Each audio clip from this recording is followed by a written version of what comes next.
Yeah, after I left there, I was seeing there's nothing, so relaxing for about 3 months. The guy that I met was the president of CNA, insurance based out of Chicago. The special investigations contacted me, like that. Because I had met him while so that's how I got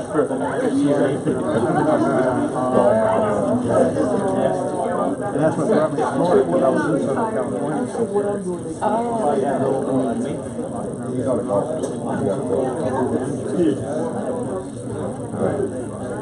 Did you meet him here? No, we had only been married. He's in learning phase. How come you met? In California? Yeah. But, Yeah. in fact, I had the gentleman on the phone downstairs. I was talking to him. He made me an offer, and I said, well, I'd like to come in your office. He said, well, Yeah, now that's it. they have me here. He says, all right, you come back with a higher number. And I said, no worries for me. And I said, hold on, let me yell upstairs.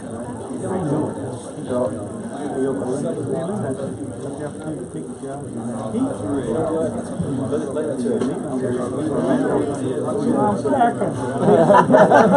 I'm ready to go. I haven't known what that is. I would say he could be as good as on it. I think the chief has 5 years each.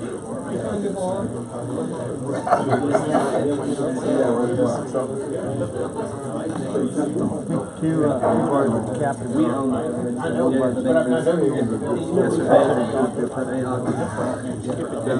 Hey, you're the one with a microphone up there. What are you doing? They are always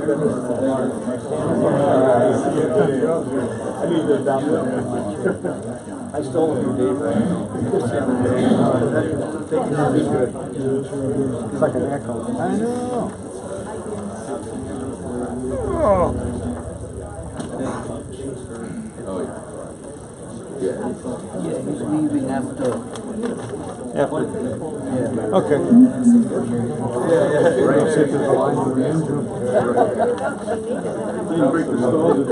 we'll say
We're seeing in 50 years.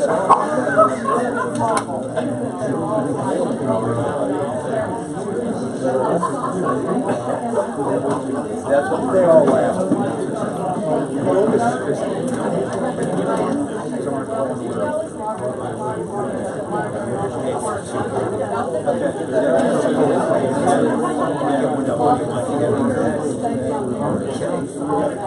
We got Yeah. We just have one seat. We're good at that. Where you gonna sit? Yeah. Are you sitting back? Nope, just right behind me. Yeah. I got it. We'll sit right there. We'll sit right there.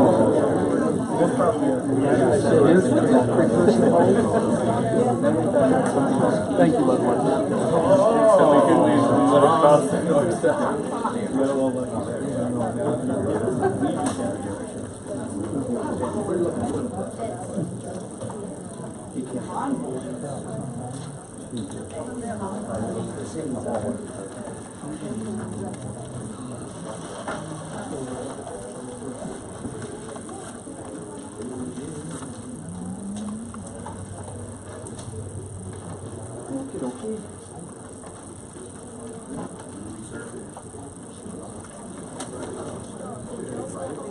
Ms. Cockcroft, you're outside in the hall.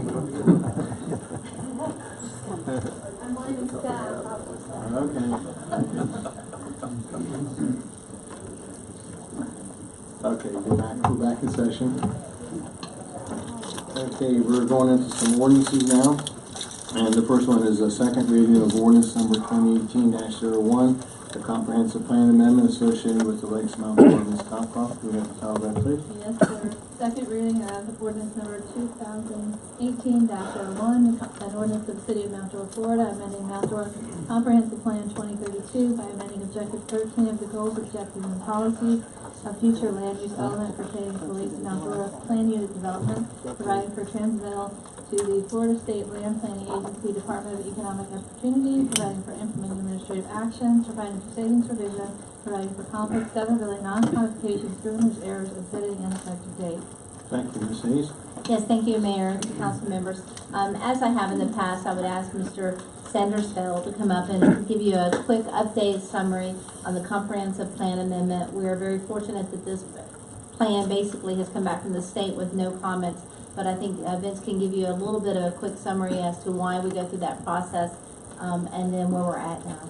Thank you, Ms. Hayes. Good evening, Vince Sandersfeld, Planning and Development. This is tracking from the March 20th first reading of a transmittal to the State Department of Economic Opportunity for a large-scale comprehensive plan amendment. I got commissioners already throwing things at me. So, They take sharp objects. I'll speed it up.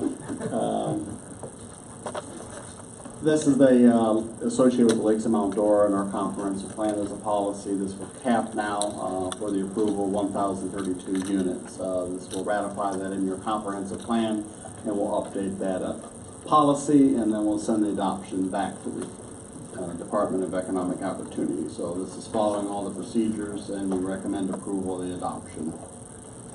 Have a motion for approval? Move to approve. Second.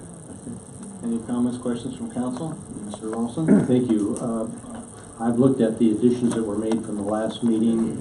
I believe they square well with what was presented at the last meeting and the agreement of the developer to approve those changes, the two major ones being the cart path and the flooding potential study concepts.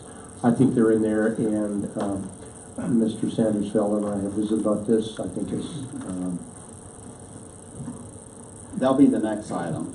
So this is just dealing with the 1,032 units. I'm in the wrong one. So the topic you're discussing My is part of bad. the I just have to say, think about what I said last time. When I get there. But as a precursor, the upcoming story is coming right now. You're right. We're so anxious to support this. Bottom line, no changes from the first reading, other than what was noted that we had noted. Okay. Thank you, Vince. Okay, any other comments from You're not council? embarrassing me any more than I felt. Any other comments from council? No. Okay, fine, thank you. Anybody from the public wish to, whoops, I got a procedure here, sorry about that. Okay, we did that, background, applicants. Okay, so an opportunity for the applicant to make any further comments on this item?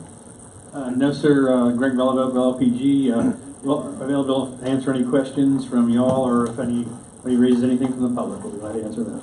Thank you very much. And so that brings us to the public portion. Anybody from the public wish to address this item? Seeing none. And any other further discussion from the council? Okay. And we had the motion already. Okay, so can we have the roll call vote, please? Ms. Hope? Yes.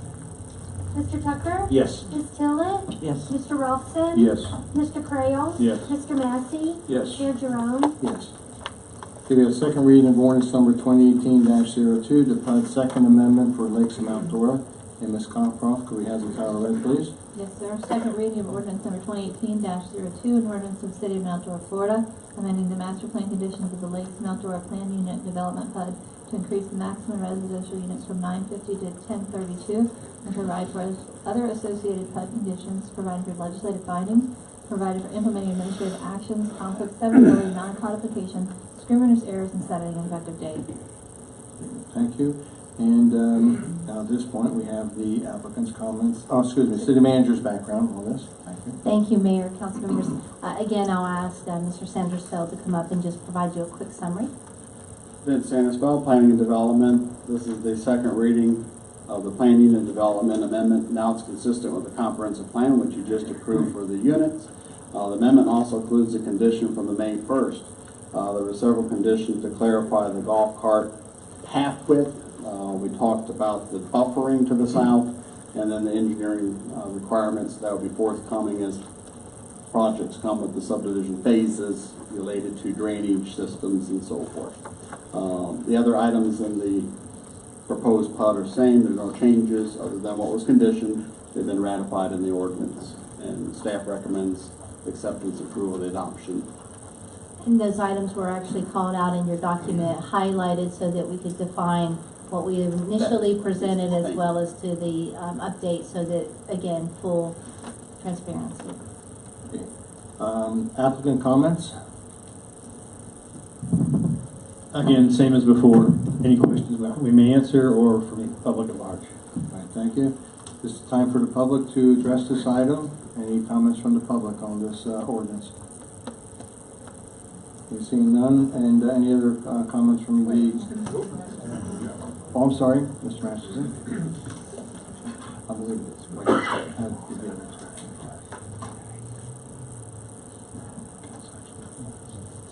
Tweet Mr. Rolfson.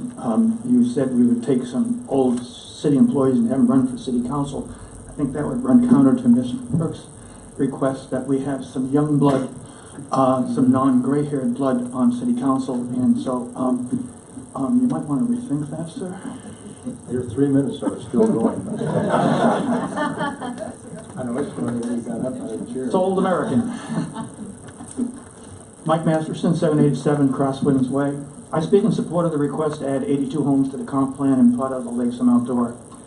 Councilors, you're constantly looking for incremental revenue. Our community is contributing significantly to the tax base of Mount Dora. Last year, we added $21 million through the sale of 49 homes. The addition of 82 homes will ultimately add an incremental $29 million to the Mount Dora tax base, and that's probably a low ball estimate. These homes produce no demands in the school system. They also bring in approximately 125 additional patrons of Mount Dora shops, restaurants, merchants, service providers, and more volunteers. Councilors, are there any other taxable assets of this magnitude on the horizon for Mount Dora with similar low community service demands will bring this kind of revenue to our city?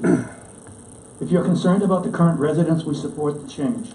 The community approved their proposal by a 2-to-1 vote of about 550 resident households, or about 800 people. It solves a shortfall of amenities that resulted from the bankruptcy of the previous developer. This community has already self-taxed itself for $400,000 to fund one set of amenities. This change will allow us to make further progress on the original proposed amenity design. In my opinion, our minimal demand on the city for recreational facilities is another reason to approve this request. The city is doing a recreational asset survey. We're taking care of our needs at no cost to Mount Dora. The community is in compliance with city density requirements, open space, and other restrictions. As another benefit to the city, we are one of the few customers for reclaimed water, eliminating demands on the aquifer for irrigating lawns using scarce potable water. Our community is an asset to the city of Mount Dora. These homes will enhance our contribution to the city, and I ask that these change requests be approved with no further changes or restrictions. Thank you. Thank you very much for your comments.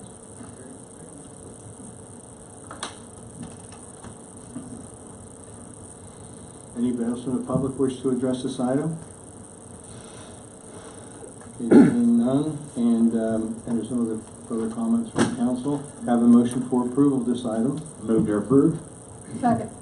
Okay, and according to our schedule here, and Ms. Johnson, can we have a roll call vote, please? Mr. Tucker? Yes. Ms. Hope? Yes. Ms. Tillett? Yes. Mr. Ruffson? Yes. Mr. Creel? Yes. Mr. Massey? Yes. Mayor Jerome? Yes. Very good, thank you. We have the first reading of ordinance number 2018-07, the entertainment district, and Ms. Cockcroft, can we have a title read, please? Yes, sir. Ordinance number 2018-07, an ordinance of the City of Mount Dora, Florida, amending the Mount Dora Code of Ordinances, Chapter 10, to amend sections 10.010, 10.40, and 10.50, alcoholic beverages, to add a new Part 5, Chapter 74, entitled Downtown Entertainment District, providing for legislative findings and intent, providing for conflict severability, codification, as well as the correction of scrivener's errors on effective date. Thank you, Ms. Hayes. Yes, thank you, Mayor and council members. As you recall, at a couple of meetings ago, council actually requested that we go back and look at the entertainment district. We brought it to you, I believe, probably last meeting. We talked about it last work session. We discussed some of the finer points, but not necessarily in full detail, just some of the parameters and guidelines. We have taken those parameters and guidelines and tried to assemble them in an order that makes sense. And Miss Amy Jewell, our Leisure Services Director, and Robert Bell, the Deputy Police Chief, will actually provide you a presentation on the entertainment district and where we believe we are and what we heard from you, and maybe some of the adjustments we've made since even having some of those discussions. Ms. Jewell? Good evening, Amy Jewell, Leisure Services Director. Oh, thank you. So we put together a PowerPoint to help kind of guide the conversation and to help compare and contrast some of the local entertainment districts. If you have any questions at the end, especially negative ones, if you'll just direct those at Vince Sandersfield, I think he's prepared.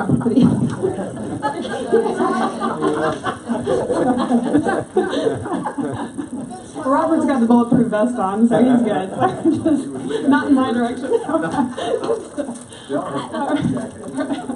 I will say before Amy starts, we did post this and notice this, so it has been noticed. Even if we have changes tonight before we have the second meeting, we have met all the requirements on the advertisement. Yes, and I will say, I think even in this presentation, there's some minor changes like to the map and some things like that, and you might want to make some others as well. So, first of all, we just wanted to kind of point out the purpose of an entertainment district. It's to help to encourage the location of entertainment, restaurants, retail shops in one defined area, making it easier for public safety officers to monitor that area, as well as for tourists or locals to stroll about from location to location. So it's definitely an economic growth opportunity.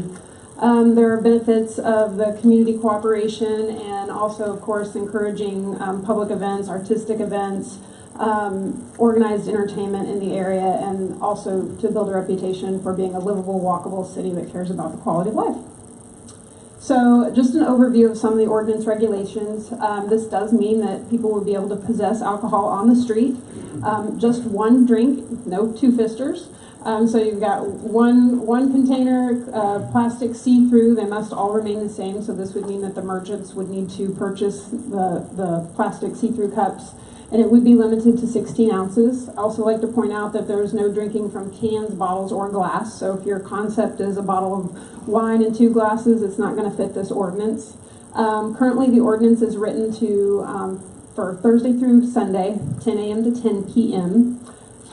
So that's kind of the overviews. This is the entertainment district boundaries. Currently, it's the south side of 5th Street, so people would not be crossing the most busy piece of 5th Street, and then it's the west side of Baker Street along the waterfront area and the boat docks and marina as well.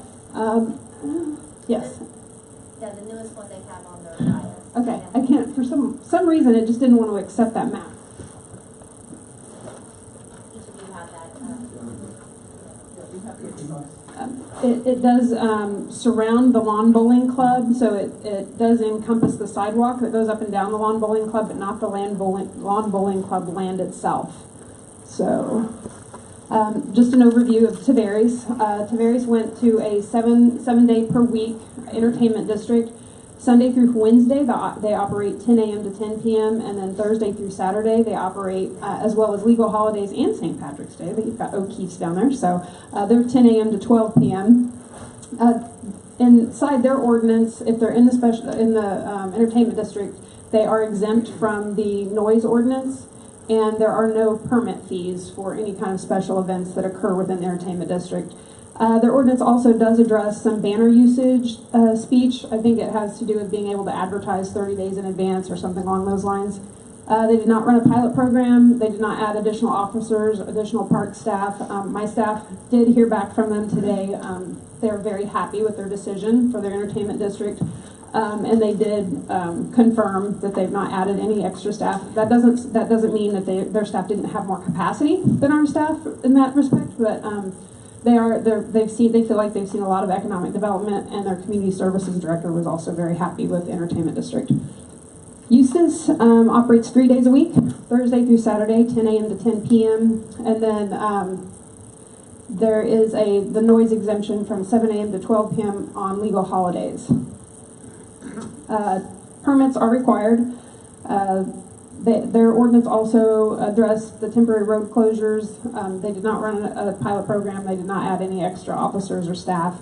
And neither city has any statistics available. They haven't necessarily been tracking the amount of traffic. As I mentioned, Tavares did say they do feel like they've had a lot more people in the area. So as I mentioned earlier, Mount Dora is 4 days a week.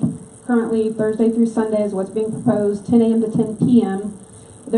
We would be following the current noise ordinance. That's Chapter 46 of our ordinances. And then permits would still be required to go along with the special event. So that would also, the noise ordinance would be addressed in any of those special event permits. These are potential staff costs. Since we don't know how it will really have an impact on Mount Dora, we did do some kind of brainstorming to say what could be impacted. So this could be for today, this could be for down the road, but we just wanted to bring it to your attention. Currently our park staff are mostly morning and done by 3. They come in the next morning and clean up anything from the evening before, unless it's a special event. As you know, they've got it all cleaned up before everybody goes home. So there would be a potential part-time to full-time position, depending on if we went from 4 days to 7 days. And they would be, doing the basic trash pickup and disposal and maintenance of the public restrooms. Keep in mind you've got Sunset Park, public restroom that would definitely get more use. And then if people did walk over to Donnelly Park after they were done, then there would be more usage there. And then there's the police department did put together, Chief O'Grady and Deputy Chief Bell put together one additional police officer. It's a $112,000 hit the first year, and that's because of all the equipment that goes with a new officer. And then $70,000 ongoing.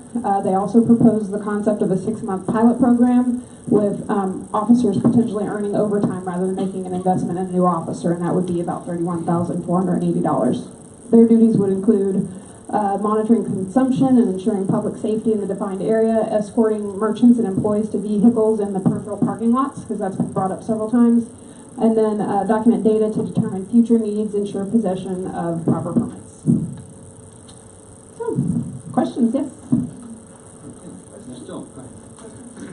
What is the size, geographic size of the Tavares and Eustis areas as compared to ours?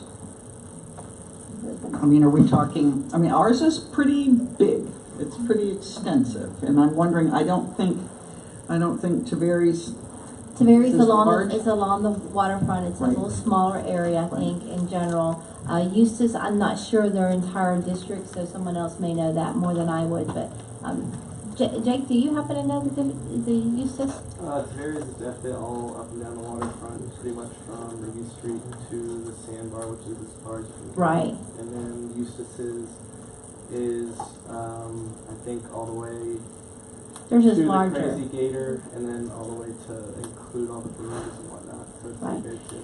But I still believe ours may actually be larger in general. Ours would be.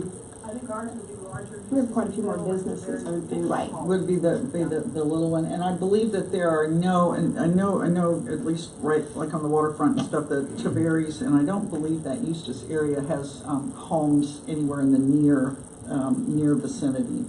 Not to the waterfront. Eustis will have a few apartments and some things, but Tavares does not. Tavares has those apartments, I think they're right outside of it. yeah, right by the, Yeah, I have a lot Oyster. of comments, but I just had a couple of questions. I'll yeah, Yes. hold my comments for the comment section. yes. I don't, if you have questions for me, I'm here, but otherwise I'll sit down. Sorry. No, don't go anywhere. First question I have is the police funding for the position. That's just a proposal. Because Darius has not done it, and Eustis has not done it, so I don't know if we have to put the cart before the horse quite yet. Second question I have is the boundaries. Are they adjustable? Of course, we based the boundaries based on the last meeting, so Yeah. this is still up to you, and it does not affect the advertisement. Okay, no, because I've had several comments from some of the areas included that don't want to be included, and so I can discuss this now or later. And I would just mention, as I believe Councilmember Crowell mentioned at the last meeting, I hope I state this right, Mr. Crowell, that just present you a dollar and present you figures in reference to possibilities, and we know that those things may change over time, so what you have seen presented to you by Amy and the police department are just the dollars and figures that are associated with different options. We did ask about additional trash receptacles and things like that, and no additional expenses for the other communities. Oh, that's great. Okay, and I'll come back later with some comments. I'd just like to make one comment because I think it's important. I met with the Lawn Bowling Club. Tom Epic's here tonight, but also Dick was here on Wednesday or Thursday of last week to discuss the effect to them because they were concerned of the way the initial map was drawn. So we did meet with them from a city perspective. I believe we answered their questions that day. Okay, in that regards then, I know I've had some calls from the members of the yacht club that they would like to be outside, which I don't see as a major issue. And the some residents down on, is it Oak Crest? There's townhomes down there off of 3rd. Yeah, Shadow. I'm saying Shadow Harbor. Shadow Harbor. On McDonald. Yeah, down McDonald, we got those Shadow Harbors. Right now they're included, and they'd rather not be. And since it's a residential area.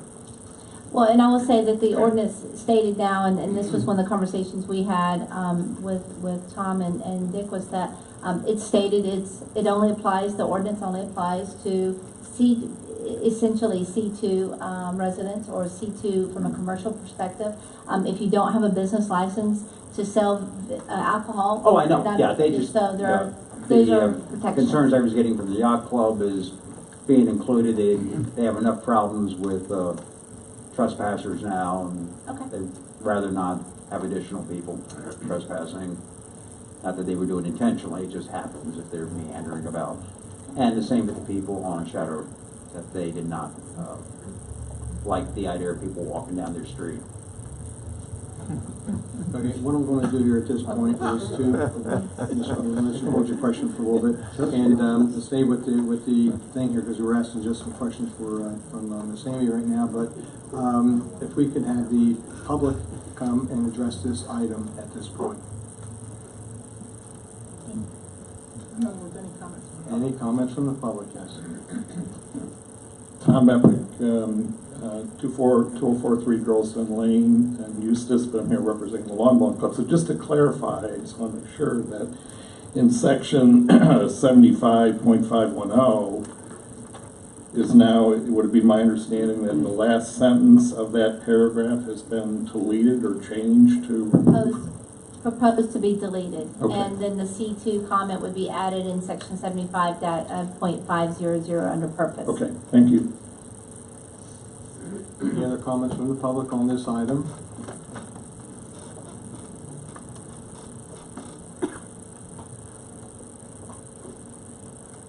Jim Gunderson, Lakeside Inn, 100 North Alexander Street, Mount Dora. Personally, and as a business owner, I certainly own a couple of bars and own a couple of restaurants, and I'm in the business. But I'm also very much in the business of actually bringing people into Mount Dora, not just serving the local community, and not just the folks that live in Eustis wanting to come to Mount Dora, or people from Tavares wanting to come to Mount Dora, or people from outside of Mount Dora wanting to come downtown to enjoy a Friday evening or a Saturday evening or whatnot. And I just don't see this as a positive move forward. I really don't. I mean, I'll certainly, will I be able to sell some more booths? Maybe, particularly when I set up a portable bar at one of my two entrances and sell it to people walking by. Is it necessary? Is it really? I mean, I just don't understand the need for someone to have a drink in one location, to order a drink, sit, have a drink, have a conversation, have whatever, listen to music, and then feel the need that they can't, if their destination is 100 yards, 200 yards, 3 blocks, whatever it is, that they really have to have a drink in order to get from point A to point B, or to their car, that it's that much of an issue. I just don't understand where this is coming from. Certainly no one asked me. And not that I need to be asked everything that happens in the downtown area, but no one did. No one asked me. What do you think? I mean, you run a couple of bars, you got a hotel, you got people, is this something that your guests are looking for? So, I asked our folks that take reservations and all the rest, is this something that we're missing? And you get this request for people making overnight reservations or booking, weekend stays and things of that sort. And the answer is no, never.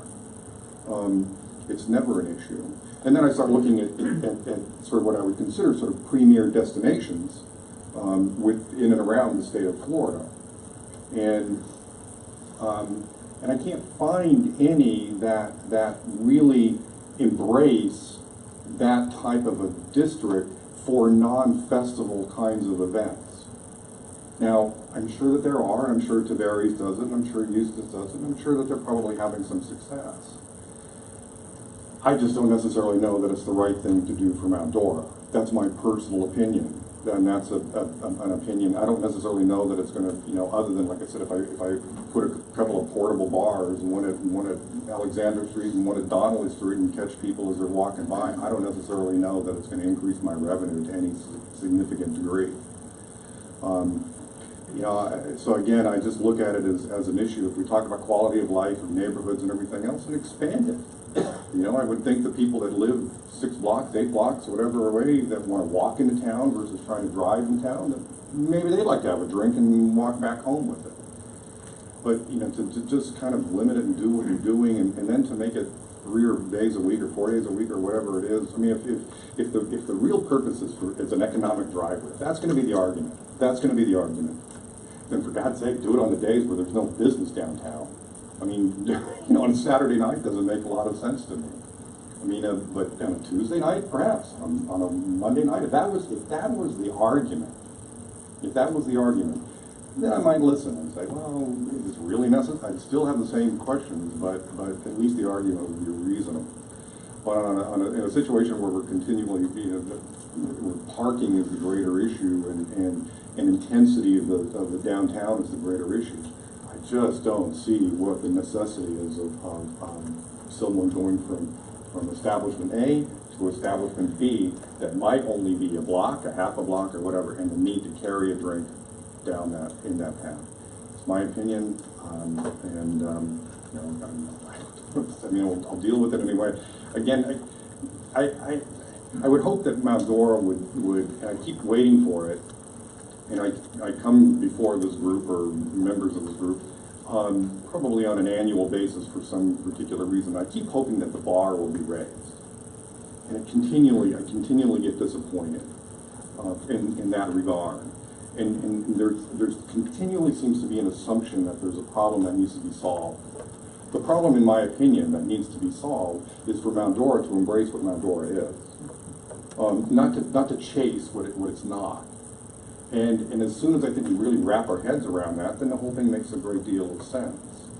In the business that I'm in, and the type of business that I'm in, issues of history and continuity of community and the community feel and the walkability and all of that is what I believe in, what I sell. You know, I had the pleasure of taking a walk the other evening and walked down on the boardwalk. It was a great experience, and it was really nice not having to walk by somebody holding a beer in it. You know, but again, and that's the kind of Mount Dora that I've been trying to sell and trying to develop and trying to within the inn for the last 7 years. You know that I don't push the boundaries. I don't. You know, could I sell more alcohol? The answer is absolutely. Am I currently selling a lot of alcohol? Absolutely. Those are just the restaurants and whatever, but we also do a tremendous amount of catering business and weddings and all the rest. And our goal is to always continue to try to keep that contained, because there are responsibilities to the community and to other businesses and whatnot that as a result of our customers and our guests. And I believe that truly. So anyway, those are my comments. And Thank you. Appreciate that very much. Thank you. Does anybody else in the public wish to address this item? Okay. Seeing none, we have discussion from council at this point, and Ms. Still and then Mr. Olson. Well, thank you, Jim Gunderson, for those thoughts. They echo mine a lot. I've been thinking about this a long time, and I apologize. I guess I should have come and asked you what your feeling was, but I kind of assumed that it was going to be the way it is. Having an entertainment district in Mount Dora is not really what I envision Mount Dora to be. I just don't. I moved here because it was completely different. It was little and quaint and kind of quirky and sort of high class and I'm not sure that we need to be the same as Tavares or Eustis, and I think that having this ordinance will do nothing but contribute to trash. I see ourselves as kind of a green community. You know, we care about our environment. I mean, we've got a group called Friends of the Environment. We care about our trees. Having to clean up additional plastic glasses is not what I envision as part of that.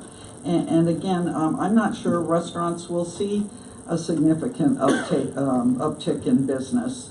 Taking a drink from, you know, place A to place B, that means that you're not going to be buying something at place B. And I'm not sure that seeing people walking around with 16-ounce clear plastic drink glasses fits in with my vision of what Mount Dora is, especially at 10 o'clock in the morning. And the whole issue of this plastic thing. Now, I know that legally, like things like Maggie's Attic Wine Walk, you know, twice a month, the wine tasting isn't sort of legally covered because we don't, you know, yes, you're supposed to finish your glass of wine before you take your glass to the next location. So, you know, presumably this would allow people to kind of, you know, take their plastic 16 ounces of, you know, with 2 ounces of wine in it from location to location, but it's a wine tasting, not a wine swilling. So if you're really going to be tasting the wine and you're kind of even semi-serious about it, you want to be able to do it in a glass, not a plastic cup. And I don't know if we've had, I don't think there have been any major issues with broken glass all over the street. People return their glasses at the end of the evening. And maybe we could ordinance this by exception, you know, say, you know, so we can add the wine walk to the events section and other sort of benefit events like the Tipsy Elf things that we do and the food trucks that we have, which would allow people to purchase alcohol and take it into the park. Merchants could organize pub crawls. There are people who live in very, there's residential areas close to the downtown, and I just see this as sort of, creeping outward and bothering neighbors. And I also see people, the idea that people walking around the streets with alcohol just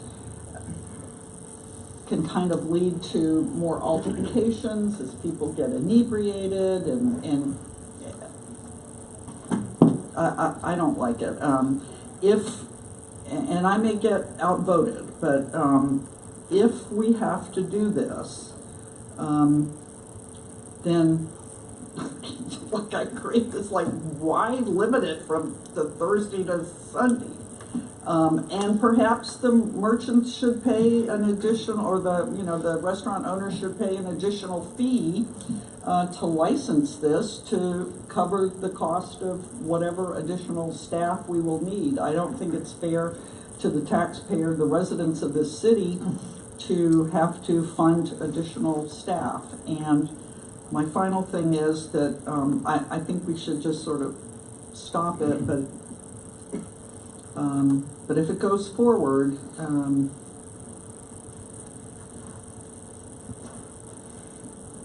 it's going to be harder to take it away in the future than it is to approve it at a later date. So those are my comments. I don't support it. Mr. Olson? Thank you. I've got 6 questions for clarification, at least for me. As I understand what Ms. Jewell said, one drink, one time, correct?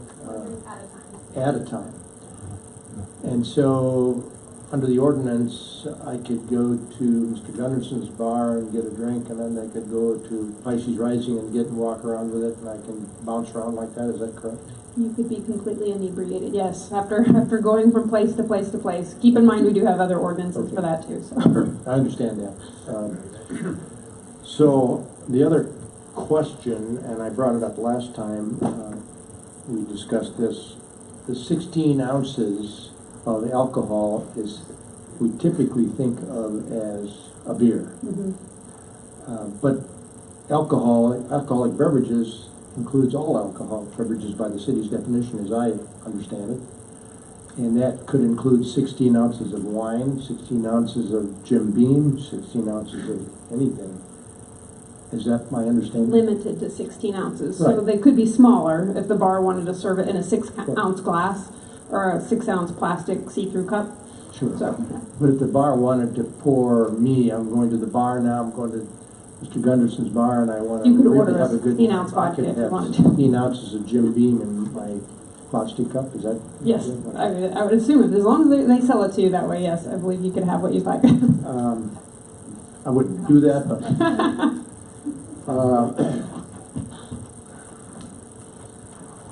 if you look at the map again, could we get that up, or you know what it is? Actually, this one is just slightly incorrect because of the Lawn Bowling Club. Sure, I understand that. I got that. Look at the yacht club, and the line avoids a little extension into the lake. Is that intentional or just a drawing? This is just a drawing. And for that matter, Councilman Tucker mentioned some residential areas. If you would want to, we could go through and draw the lines down any street that you would like. If you wanted to cut out the residential areas, or if there was a certain area and you just wanted to pinpoint Evans Park and Sunset Park and the marina. So. But as I understand it, that's just a blue line error. Yes, it's just meant to be a depiction of where it's supposed to flow.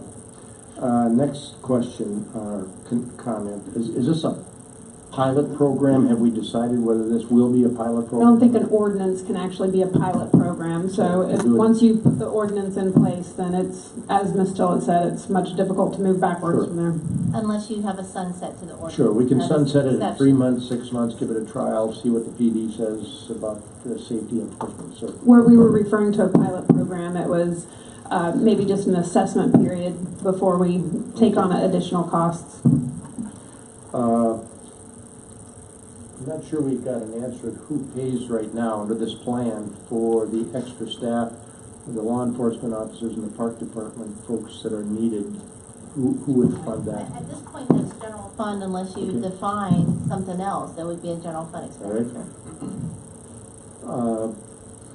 My last comment is my one real concern about this. I don't mind being competitive with the other cities. I don't want to have the other cities quote leadership drive Mount Dora. I don't believe we need to be driven by other cities. My concern is about the visual implications, for example, to our youth. We had youth here that represented the highest standards that I can see, and I'm not sure walking down Main Street with a beer on those days is a good implication for what Mount Dora says. I don't oppose novel things like this. It just seems to me, and I'm not repeating what others say, I'm just concerned about the implication that we have to not only youth, but everybody for that matter, but the guests, the visitors, Mr. Gunderson's guests that come by, don't seem to, as he reports, need that extra privilege. But especially the youth.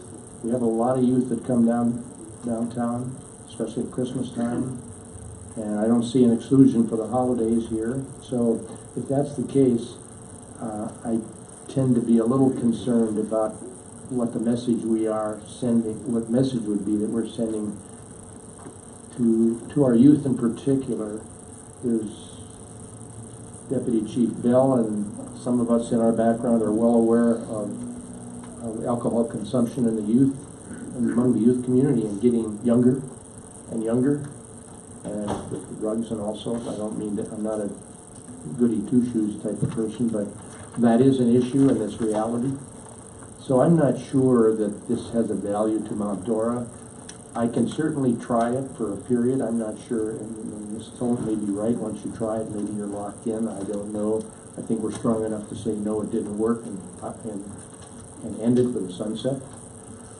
But I like the new plan idea that we're trying something innovative. I'm just not sure that.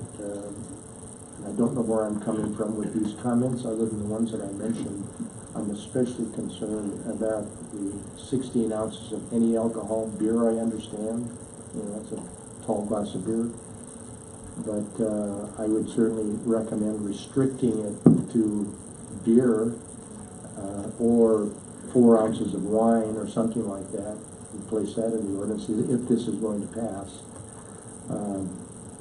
But the implication, the view that we will be presenting is my major concern with this. I'm not sure we need it.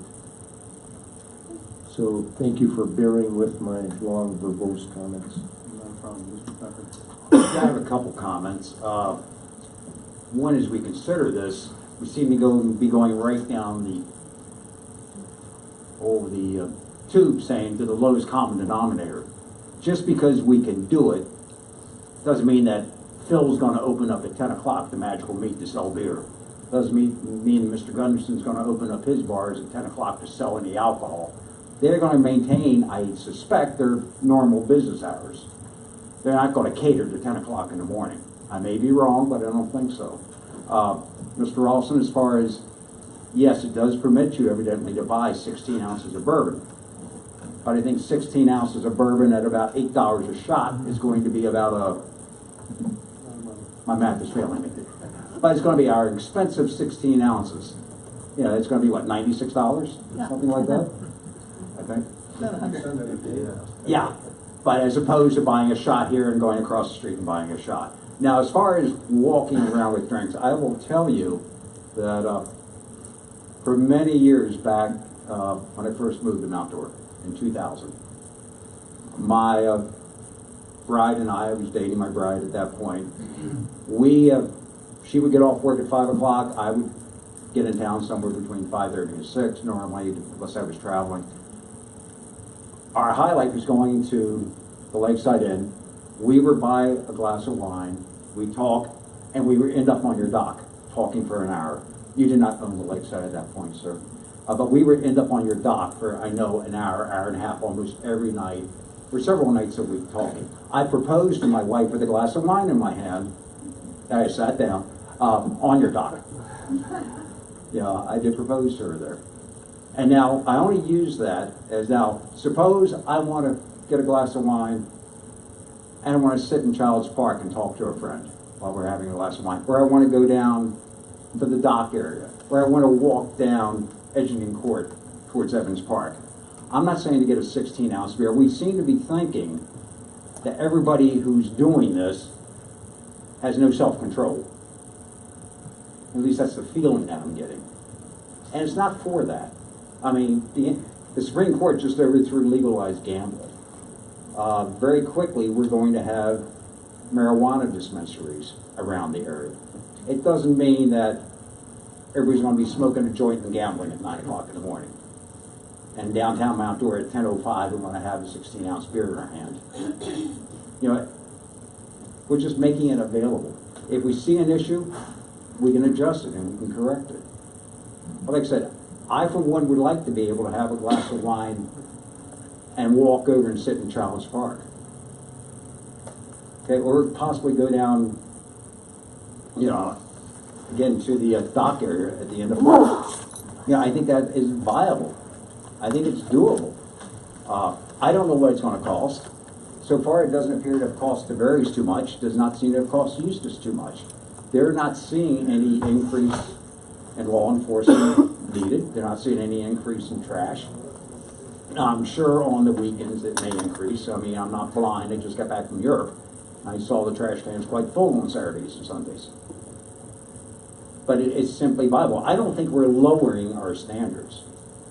I really don't. I can't see it. I think we're making something more viable for some of the merchants in town.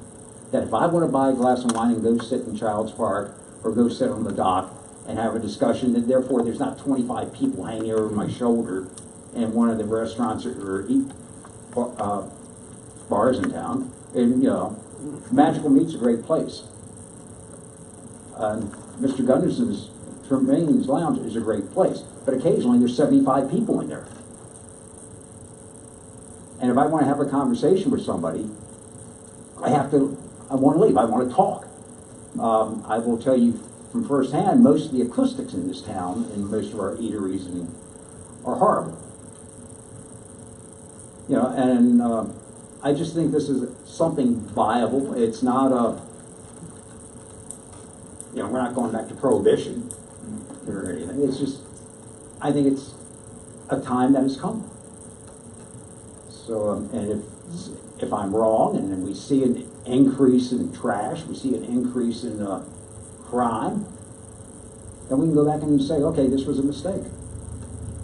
You know, it doesn't have to be done. But for right now, I think this has come.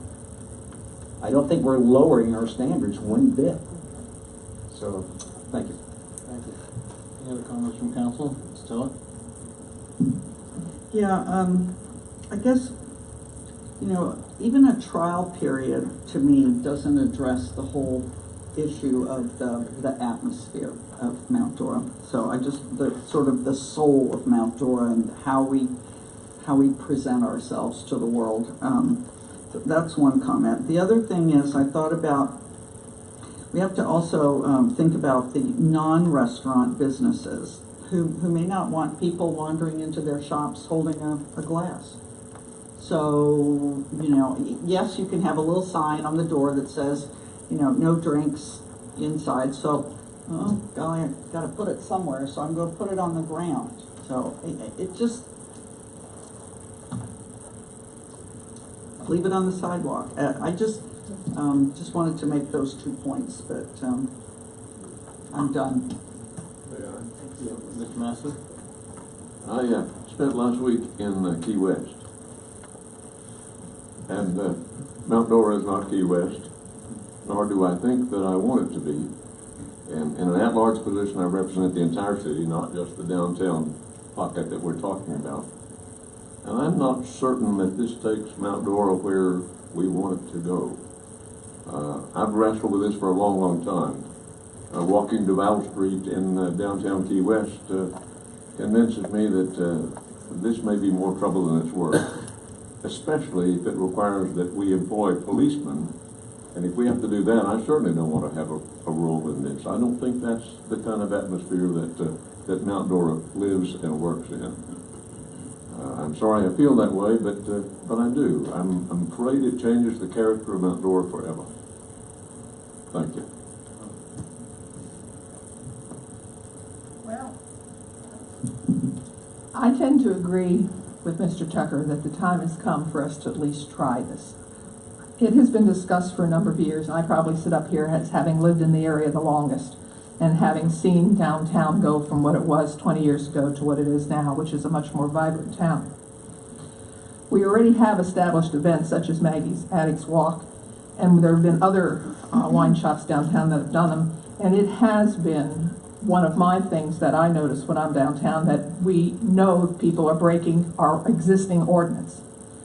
And we've kind of said, well, it's really not happening. Well, it is happening, and in fact, I think when we had this conversation a couple months ago, several people said, oh no, it's not happening. And then I noticed about 4 weeks ago, as I was sitting in downtown on a bench, people walking by with their glasses of wine. So it is happening.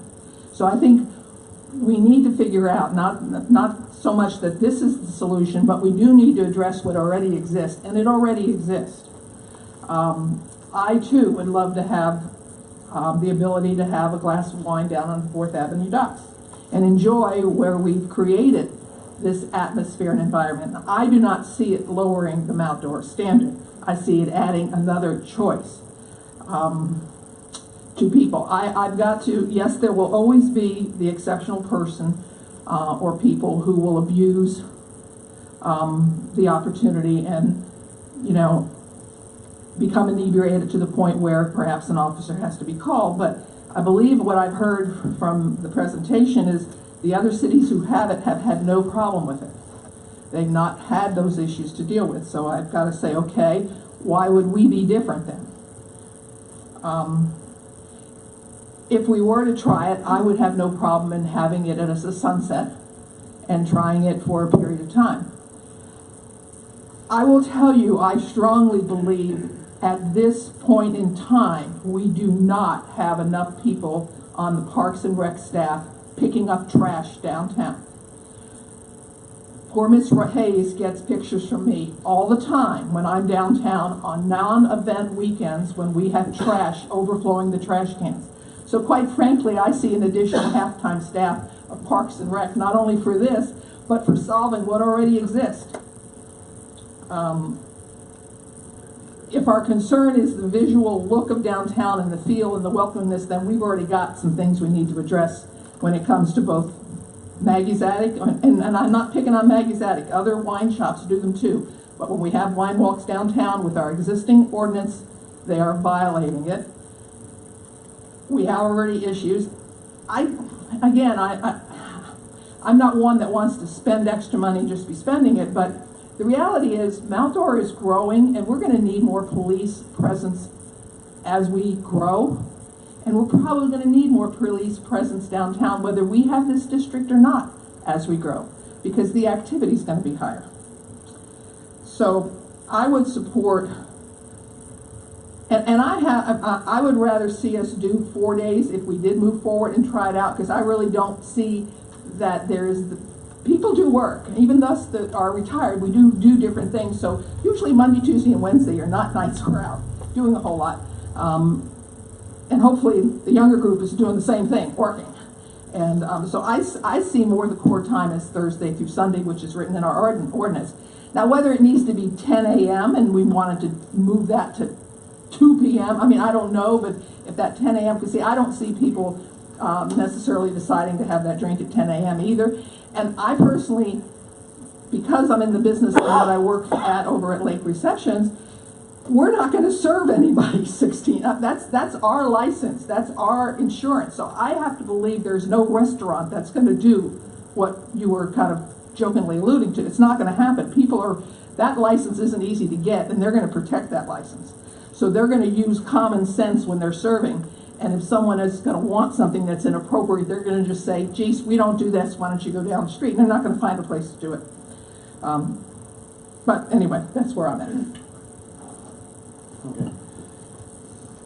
Great discussion, guys. I'll tell you. Go right ahead. This is really a discussion. I just think we can accomplish the same intent on an exception basis. We already have an exception in the ordinance for events, festivals. We can have an exception in the ordinance for the wine walks. We can have an exception in the event for the food trucks or any other events that can be approved or licensed on a case-by-case basis. I just wanted to make that. Right, but how do we meet that for somebody like an individual like me or someone who lives in the area and wants to walk downtown? It doesn't meet the need, then it takes that away. All you're giving it for is that particular event. And the other thing I wrote down and didn't say, but you know, the reality is if we're gonna say, well, all these events, if they're pub walks or pub crawls, then how many are we going to be willing to approve? Are we going to have one every weekend, every night, every weekend? I mean, how are we going to tell people, well, you can't have one over here, but this restaurant can have one, and then this wine shop can have one? So you kind of almost encourage more than to not. So that's kind of the other side I see it. Well, I think that if you're going to do that, then maybe those merchants or restaurants who want to do that need to, pay a license fee that would help defray the cost of the cleanup or additional police that are needed. I just can't see putting that. And eventually, it's going to happen. But if it's primarily for the downtown entertainment district, I can't see having your average, Jane Q citizen paying for that. And I think, yeah, okay, I like to have a glass of wine also, but I'm willing to give that up for just the good of the city or whatever. It just doesn't fit to me with the ethos of the city. Like I said, great discussions, and what we're all doing. No, we can still have more discussions, what we need, and this is an ordinance, and I think what I was hearing tonight, that we are doing an ordinance that's it's there. So a pilot's one thing, an ordinance is another thing. It's set in stone. And when we look at Maggie's Attic, and I know this has been brought up here, and if we had this thing, Maggie's Attic needs to be, I think the exemption has to be an exempted in there, and from the standpoint that they've been doing this thing for a lot of years, and I think the only thing is with them, I think you're right. There are a lot of people do leave the store, leave the establishment where the wine tasting is going on, and they leave and they're walking away from there to the next one because there's not a place to drink within there. A lot of times to drink to taste that wine, they do it right in front. But the thing is, if they need to be made aware, and this is Maggie's Attic's responsibility, plus the areas where they're doing it, where they're serving it, let the people know that, hey, you can't go on the street with the container. And and because they're doing the glass, and everybody's 100% right. I'm not going to do a wine tasting out of a plastic cup. Nobody's going to do that. You're going to want to do it out of a glass container. So so that has to be addressed at that point. When we look at the length of time for this, I agree with a lot of people are saying about this 10 o'clock thing in the morning. I see no reason for that, and I would even suggest that we go from 4 o'clock in the afternoon to at 10 o'clock in the evening, and with this thing, since it's not going to be doing it every night, and if we're going to do it, and we don't need to be, like I said, getting up at 10 o'clock in the morning and walking down the street, and people are coming out of the church, things like that, and then you got everybody who else maybe might be, I don't even know any establishments that are open at 10 o'clock in the morning at a lot of times, but I would say 10, if we're going to do it from 4, do it from 4 to 10 o'clock at night. And I like I was talking with Ms. Hayes a while back on some other issues, and as being mayor, and I'm going to a lot of different cities and different things, representing the city, a lot of different places, and the thing I keep hearing from a lot of other mayors, and a lot of places, a lot of towns within this great state of ours, they want to be like Mount Dora. And because we got that little moniker, being someplace special, and And I think, and I keep telling people, I says, we're special. What you're trying to do in your cities isn't going to work, okay? You're never going to be like Mount Dora, because Mount Dora is a city where we're very intimate, we're very close, and that's why Mount Dora works the way it does, or downtown works the way it does. Because we got the closeness downtown, we got our streets are narrow, our sidewalks are narrow, so when you walk down the street, you're always bumping elbows with somebody, and it's always time where you're saying hi to somebody. I don't care how much, if they're a stranger or what, we all walk down that street and we say hi to people as we go down, and they say hi back to us. And I think that's that little, like I said, the little thing that really goes well with Mount Dora. And I know we want to do a pilot, but if we're going to do this thing, if it does get passed, I would like to see a definite sunset, whether it be 3 months, 4 months, or whatever it's going to be. So it's basically like a pilot program, so we can see how it works, what we're doing. I am against having to pay for another police officer, for something like this, because I think we have that within our means of doing that already. I am in favor of maybe not for this one program, but I'm in favor of increasing the staff to our Parks Department, either by half or a full person. We can address that during the budget process. But that we do need, and I think we've always known we need something like that. I have no issue with adding a staff to that. But another police officer just for this function, and I realize it's a lot of money, but when we're looking at it, we're looking at hiring one that would be a cost just for this one program, okay, and for the reason for hiring one. I want to see hiring another police officer because we're increasing our populations. We have a new development coming in, and we just increased by maybe 2,000 people increased in our city. We have a whole new area that we need to have police work in, and I agree with that 100%, that we need to get another officer for a legitimate reason, not just to take care of whether or not people have a beverage within their cup or not. And I think that's for my own personal, that's something that we can control by not even doing it, and we don't have to hire. So that's my thought on that. I just wanted to add in, obviously this is a very complex conversation, and there's a lot of things to think about, but from my understanding, I think one of the things that at least brought this to the forefront is the fact that we are a festival city, and not all of our festivals are the art festival. We don't always want to be closing our streets, and so although I understand what you're saying, we don't have to start at 10 a.m. and maybe we could start at 4 p.m. I think some of the thought process was, how do we encapsulate some of these special events and not have to close our streets? So that's just one more dynamic for you to think about. Again, and just to follow up on that, from what I can see going downtown and with our special events that we do have, we do have the area of the event is where any alcohol consumption is allowed. And people are down there for that event. And the people coming down for our festivals, and other things, aren't down there that day to go grab a drink and then go down to, the 4th Street docks and sit and have a glass of wine. They're in there to do what they want to do. Look at art, look at crafts, look at whatever they're going to be doing. Excuse me. So, just to have it, to extend our event, and I think that goes beyond what we're looking at the events for, because I think with our events people, whoever's sponsoring the event is going to increase the liability on them. Okay, if the people are leaving that event at that point and going out somewhere else. I just meant that, like, if you were going to do a pub crawl or some of the things that Ms. Tillett mentioned, we have to close the streets off, because that is what creates the boundary of the alcohol. Right. So I just want to make sure that that's clear That's to everybody. That's what I'm saying. So if you have unless I'm interpreting what we're all talking about, I'm saying it the wrong way here. If we have an entertainment district where you can go from one spot to the other, in other words, then you're saying that the event is nullifying that ordinance then for that day, that if people can't take something from that event and take a walk on down to the 4th Street, because no, they could, because it doesn't.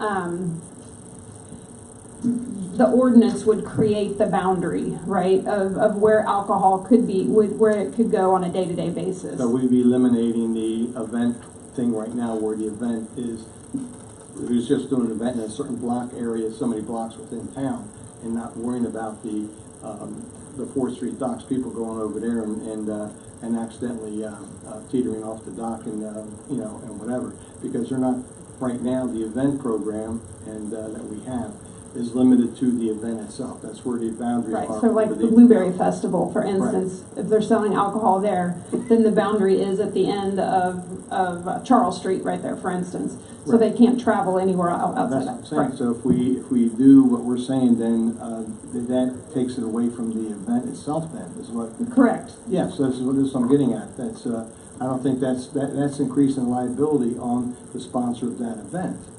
Okay, because they're normally what they're doing now is they know they're restricted in there. Let's say we have a car show comes in and we're going to rope off all 4th Avenue just for a car show, and we're going to let them serve beer, wine, whatever they want to do within that area. That's going to just be confined to that area. But if we have an entertainment district, then they can just go free to go anywhere they want to. That'd be a question for Jennifer, but I think the liability would still fall back to the entertainment district itself, not the event. Okay. We would accept, we would be then more liable So that's for items. That's another financial issue then on the city's part. I look at it also from the standpoint of things that Mr. Gunnarsson said, and then maybe some other establishments, Maggie's Addicts here and things like that, or excuse me, Magical Meat representatives are here also, and I'm just making an assumption, and you guys can correct me if I'm wrong, but your liability itself, participating in this, would have to be increased. You're going to have a more exposure to lawsuits or whatever at this point too. I'm going to make that assumption. Could be a bad assumption, but I'm going to make that assumption. I think we've got that liability anyway, regardless. Okay, that's what I was getting at. Okay, so you got the coverage to cover those things. So I had to put some notes on everybody who's talking, so just bear with me a second. Liability coverage.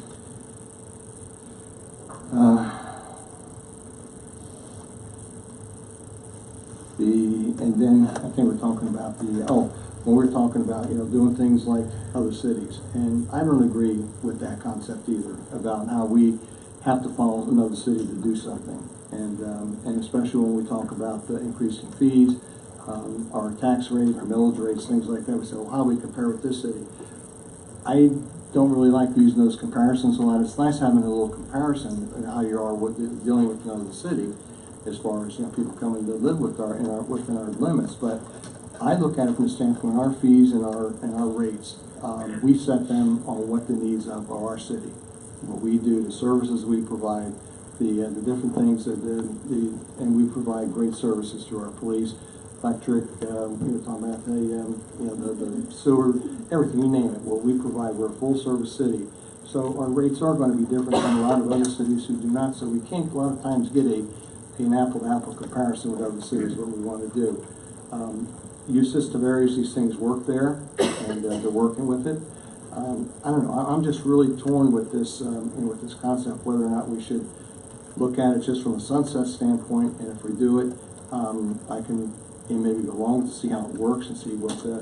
But this is only the first reading, and I'm sure with this first reading, by the time this second reading comes around, we're going to have a lot more in this audience to talk about it, and because this is something that we introduced for the first time. We talked about it before. I know there's always been an interest.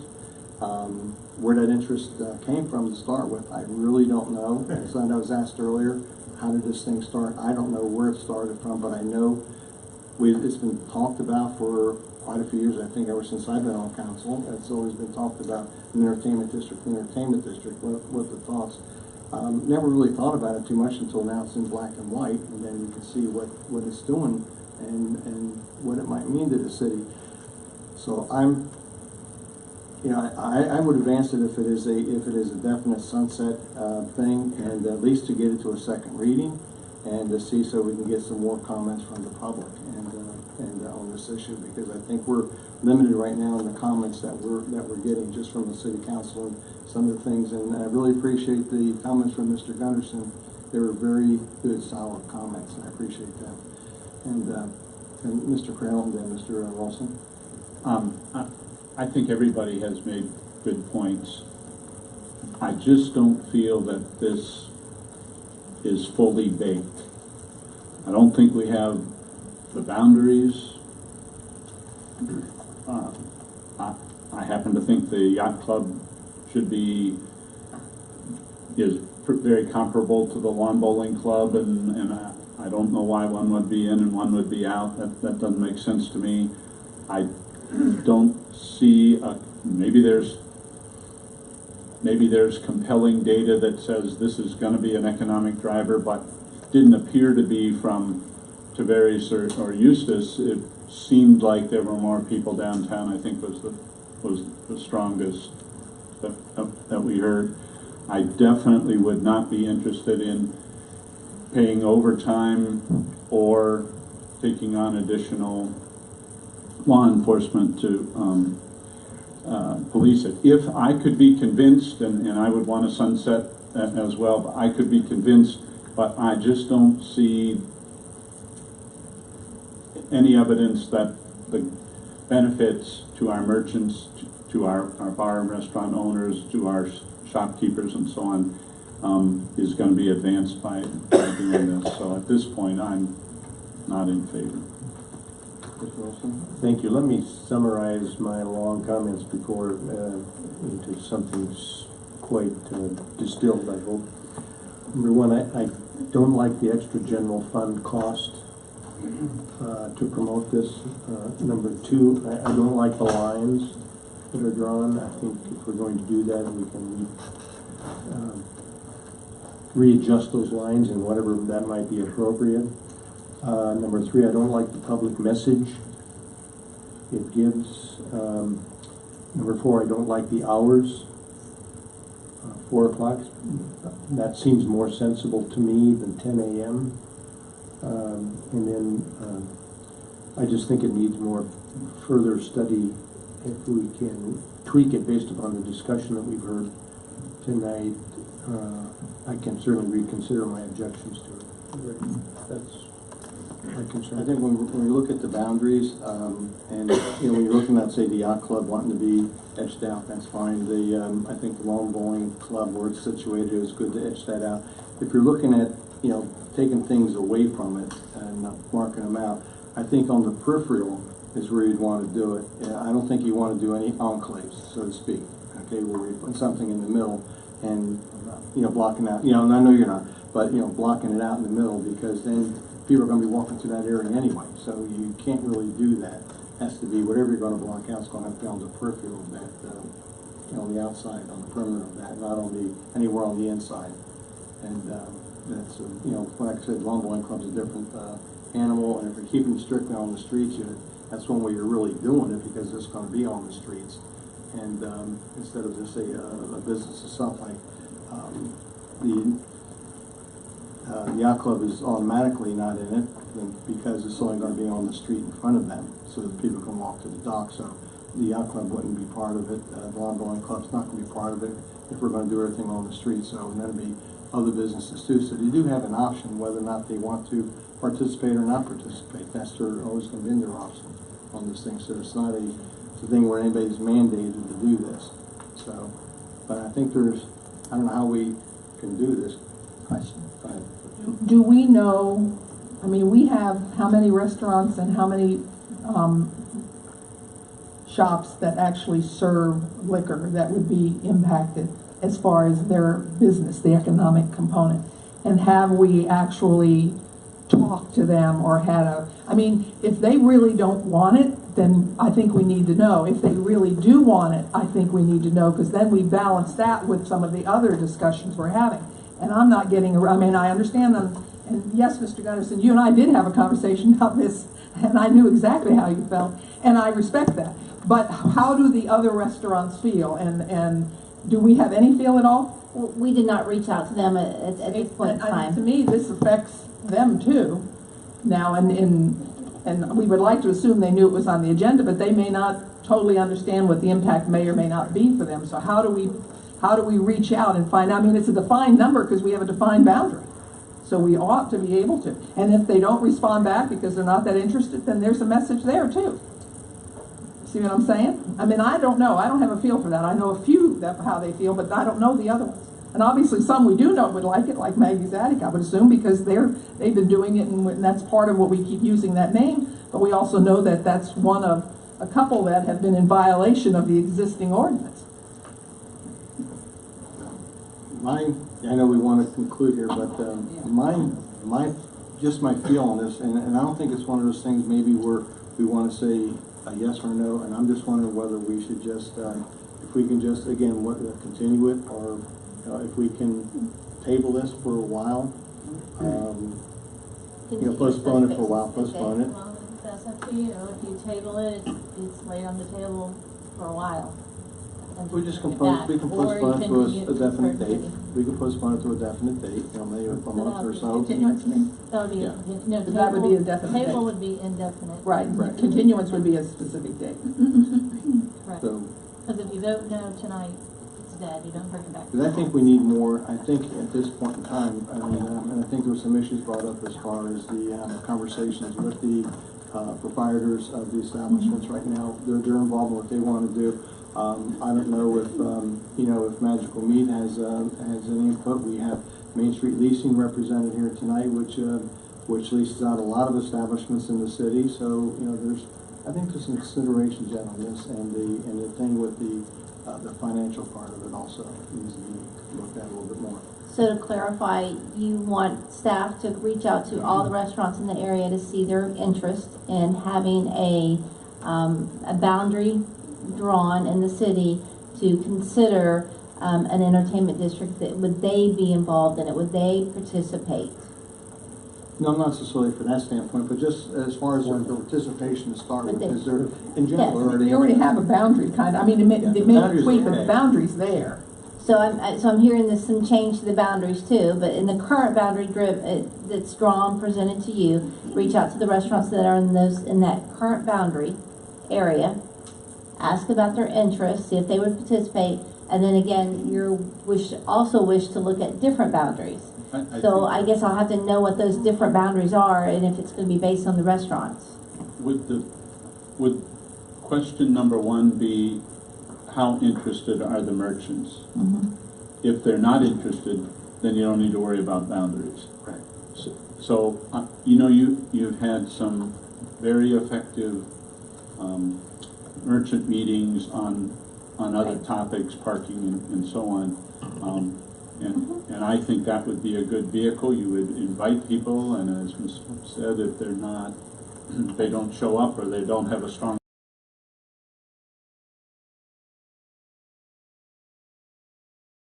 thing to happen, then that's data that is valuable to us, and we want to do things that would help our businesses to succeed. We don't want people to go down the road to have their recreation and so on and so forth. But I think that would be good information to have, and first, before we spend any additional time or effort on boundaries. Okay, we can do that. I think our boundary, like I said, they're from basically the sidewalks, and we say the streets, so basically the sidewalks and the streets. So businesses do not have to participate, correct? No. You don't have to. Nobody's trying to force a business to participate, but it's nice to know what they think about it and the concept of it, because I don't think that's, like I said, has not been truly asked yet. And where the whole program, how we even got started talking about it. I know it's always been there. It's always been this little thing out there. What about an entertainment district? What about an entertainment district? Two other cities, our local, our neighboring cities have enacted the ordinances. Like you said, they're happy with them. It's working with them. But I think Mount Dora is just a little different situation than the rest of them. I think we just need a little bit more, information to whether or not we want to really get this thing moving forward or not. And we want to do it. And I guess our goal is to do it. If we're going to do it, let's do it. Make sure it's as responsible as we possibly can get it, and do it that way, and not just do it and let's see where it falls. And I think if we can make the ordinance, I'm not going to say foolproof, but do it in a way that we're covering a lot of different bases to start with, instead of waiting to see how it's going to play out, because that can be very costly to us in the long run that way. So I'm in favor of a continuance, and if you can maybe guide us a little bit as to a date when maybe you can possibly get back and set that, we can do that. I would say at this point in time with budget season, Let's leave it open until. as an impact tells us. to staff, yes. Gotta give the date in order for it to be a continuance. Yeah, we have to have some. Yeah, for the continuance, I would go for the last meeting in August, which I believe is August 28th at the earliest, and we would bring that back to you if we can't meet those deadlines. Would that, Ms. Jewell, is that okay? Absolutely, I think the merchants meeting would probably be a good way to go, and we can collect that data in that amount of time and bring it back. Okay, so, I so move. do we have a motion to move? Let me verify, City Clerk, August 28th is a valid date, correct? With us changing all the dates in July and August, I don't want to misstate the wrong date. Okay, thank you. So a motion to continue this until an August 28th meeting? I so move. Second. And, so I'll just get a voice vote on that, all in favor? So, thank you very much for all the input and all the comments tonight. It's, like I said, this is one of the things I know a lot of times people think that we, go on and on some, but I think something like this affects so many people and their businesses that the conversations and the discussions were very beneficial. I'd like to echo that too, just from my personal standpoint, all the work that Deputy Chief Bell and Amy Jewell and our manager and everybody else put into that, to bring this to us was really a fair and honest discussion on a very important issue. So compliments to all those that got that to this point. And so, next thing we have an action item, and that's for the development order, a request for repeal regarding the Historic Preservation Board Certificate of Appropriateness decision on 340 West 9th Avenue. And there's something, so Ms. Hayes? Yes, Mayor. So this is an appeal, and I think Mr. Sandersfeld can come up and respond to this. There is a representative here of the homeowner. So after Vince gives you a little bit of a background, I think the fair thing would be to allow him. I don't know if there's a protocol. Vince can probably lay down and I'll elaborate. Okay, thank you, Mayor. Thank you. Thank you, Ms. Hayes. Vince Sandersfeld, Planning and Development Office. The request in front of you is a appeal from the Historic Board's decision on the Certificate of Appropriateness. On May 3rd, the board heard a request for a metal re-roof on an existing home located at 340 West 9th Avenue. It's on Helen Street on the corner. The particulars to this Certificate of Appropriateness is looking at our guidelines. This house particularly is a bungalow and a vernacular. It is actually a contributing type of historic home, and its type of style and architecture and age, and the way the roof lines and the gable roofs and the existing asphalt shingle, which are hexagon in style, blend in the character of this, is, as the code says, a contributing, where it really enhances the type of style of architecture in the neighborhood. With the Historic Preservation Board, they look at the street, more so the neighborhood, and how the type of changes feel to the particular change. In this case, the metal roof they felt were inappropriate. Now, the guidelines do speak of metal roofs. They're throughout the district on certain homes or certain types and certain styles where those are appropriate.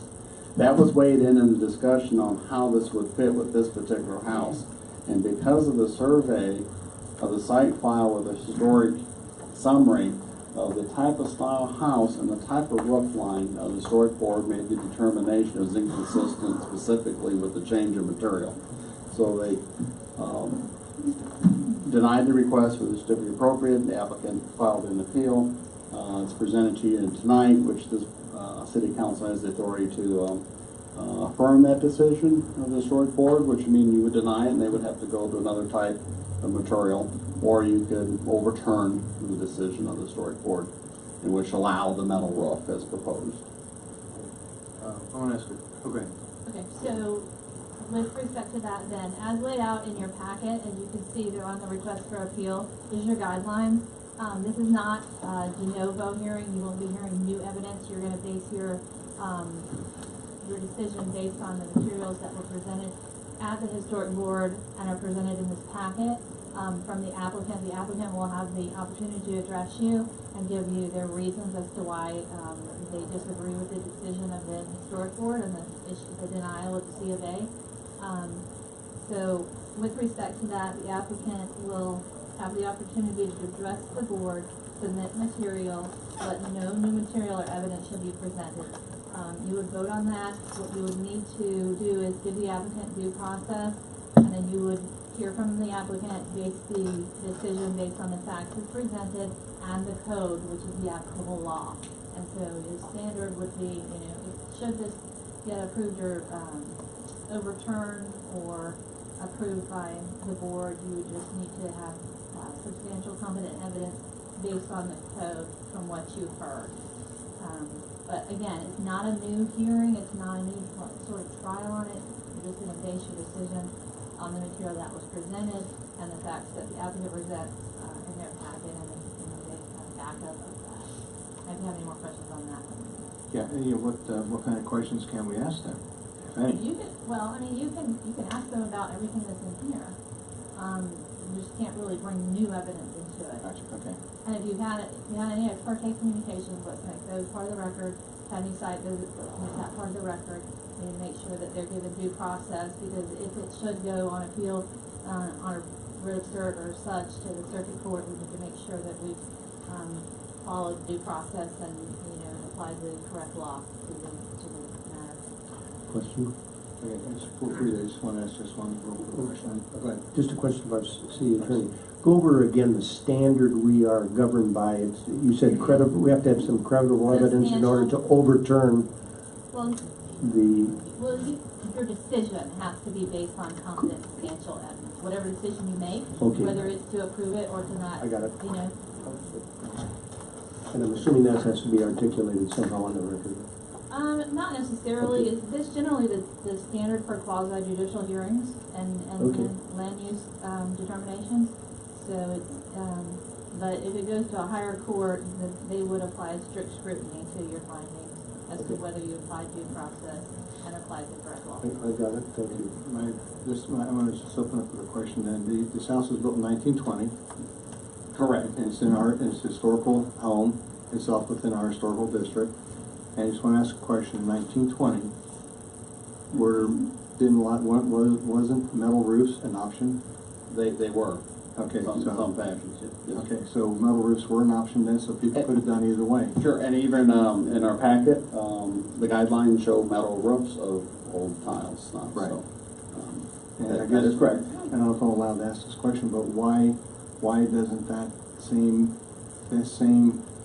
thinking apply to a historical home today, having the same option? In this case, the board felt the type of architectural style. This is a unique style of a bungalow plus a vernacular architectural, and the roof line styles will be in gable with existing asphalt shingles that are hexagon. They felt it was inappropriate to introduce a metal roof in this application. It does speak of that, of some general guidelines on the very last page of your, which is the 127, which is what the historic board, which is a void, and there's various bullets, 1, 2, 3, 4, 5, 6, 7 bullets, talking of guideline principles. But then you'll see the picture, and it shows, just as the mayor mentioned, the brick duplex on Tremaine exhibits many of the features so important to historic neighborhoods: standing seam metal roofs, scalloped wire fencing, and original screen porch. But then on the other side, the board felt this is where the applicability of this particular site, this particular home, fell into do not introduce changing characters to this particular home. So they were following those. So that was the decision of the historic board. That was the. What was the board vote? That was not unanimous vote for the requested amount. For the denial. For the denial. Thank you. I think it might be appropriate to have the applicant come up and give your reasoning, and then we can ask more questions unless you have something very pertinent right now, and we can do that. I just wanted to ask about, I understand that there are several styles of metal roofing. Is that correct? Correct. Was there any style of metal roofing that would have been deemed appropriate? They did not discuss that. That particular, they only looked at the applicant's request of the seamless with the ridge. Yeah. The ridge. Correct. They only looked at the applicant's proposal and their request. Why don't we bring the applicant up, and the applicant is here, you said? Okay, I'm sorry. And just state your name and address, please, for the record. Yeah, my name is G. Anderson, 1540 Copper Lane, Mount Dora. And I want to bring out the samples that you want me.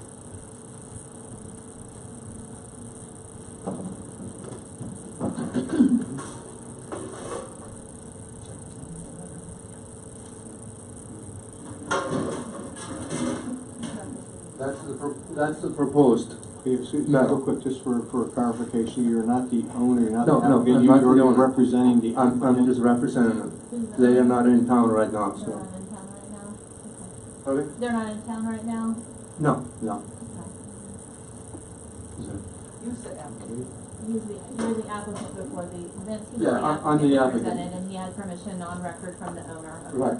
Okay, just wanted to make Okay. sure for the record, thank you. Now, I took some pictures of houses in the neighborhood that have exactly the same thing. I mean, I don't know if you guys wanna take a look at them? Is that okay with you? If you're offering them, we should look at them. No, he's allowed to present this, whatever. Are these, wait, hold on, are these new, or are these presented at the board? Yeah, they were taken today and printed out this afternoon. Okay, so you're limited to what you presented at the historic Okay. board, unfortunately, tonight. Okay, that's pretty sad. It's not a de novo. Because the pictures that they showed in all the applications show none of those. I also have a, Did you present any of that in your appeal packet, any of those pictures? I did mention some of those addresses, and I did talk about multiple houses in the city and in the historic district that has multi-rib roofs, just like that, except this one has a colored versus galvanized. Now, I also Just a minute. Sorry. Could our legal counsel wants to. I'll leave it up to the board to decide if you want to consider those, since he did reference them in his appeal. I'd like to, I think if it was discussed, it would be helpful to see those. That's my opinion. That's fine. There's no objection, we'll go ahead and make a talk on these. I mean, here's my thing.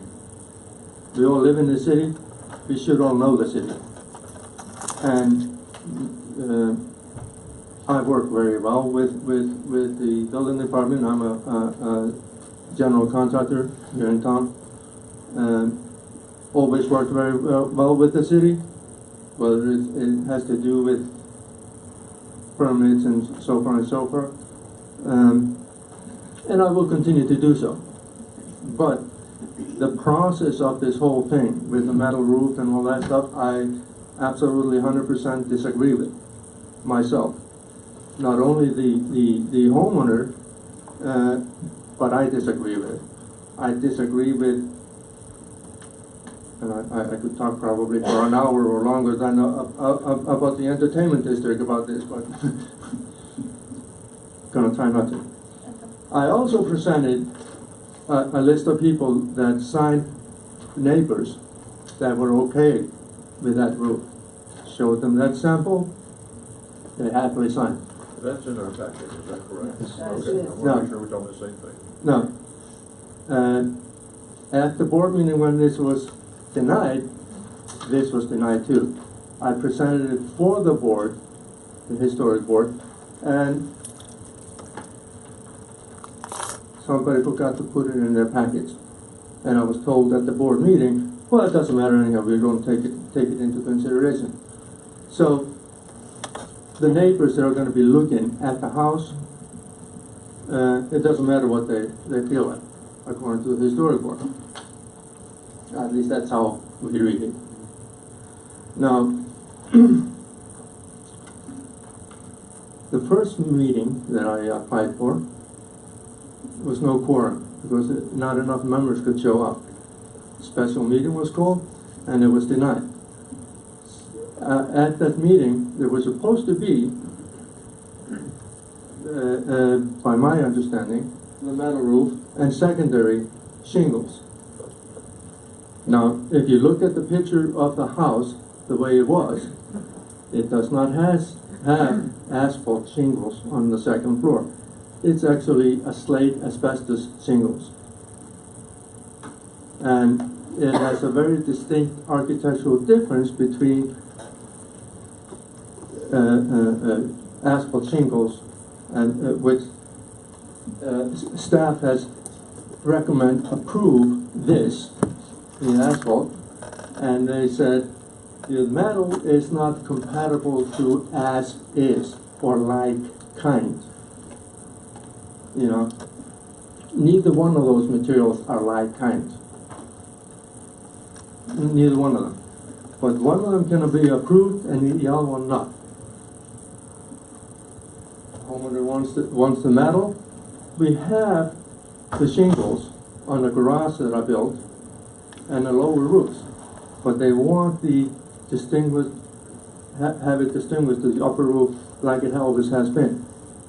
Now, the historic board or the staff is willing to do a monotone roofs. It's just a monotone thing. You know, that's not what we're looking for. We're looking to have the difference between the roofs. Second meeting that was scheduled meeting was for the shingles. No quorum. I have to wait till the 27th to get another meeting. And if it rains that day, there won't be a quorum either. Because both meetings that were no quorum, it was a rainy day and nobody showed up. There is not enough member on a historic board to show up. And I think the council needs to change the way that how many members are on it and how it operates. Second, when I appealed it to the same people that I disagree with. They are the ones that prepare the package for you. Not you. Not you. But the same people that I disagree with. It's like if I go out and get a traffic ticket and I tell a police officer, hey, you know, I'm going to take you to court, prep my case. How well do you think he's going to prep it for me? Of course not at all. But we are, you know, is it okay with you if I show them these pictures? Not, if you reference them in your appeal and included them in your appeal, then yes, if they're the same pictures. I see there are pictures. No. Different pictures. The package, the appeal package is prepared Those are April 8th. by the city staff, not by me. But that wasn't her question. Her question was, were those homes referenced at the Historic Preservation Board meeting? Yes, I mentioned the addresses on some of those houses at the meeting when it was denied. I didn't have the pictures to show, but I had, you know, I had written down the addresses. Technically, you do not have to consider them. If you wish to afford him extra due process or something, you can consider them. But you are not obligated to that too. Because you are generally, by the code standards, you're limited to the record. But If it's not against the rules, I'd like to see them too. I'd like to see them too. as long as we're it's up not to you. doing You can give something somebody wrong by extra looking due at process, but it's not okay to give them the less, right? Oh, okay. Give them more, not less. Okay. pass the resolution. Yeah, so you guys can start on. Okay, thank you. But the city clerk will be keeping those, sir. Yeah, that's fine. Are they the same pictures you started on each end? Yeah. Okay. Yeah, We should have them marked or something, I guess. They're going to keep one copy, they say. yeah.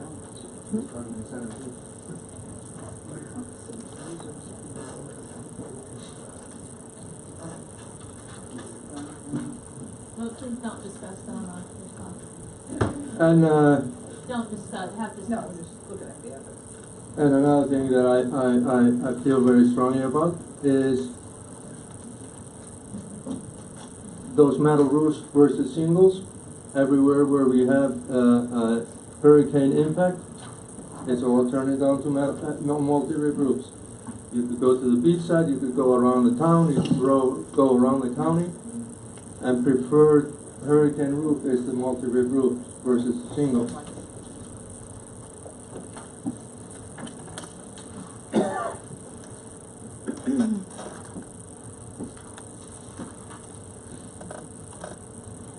Everybody see it?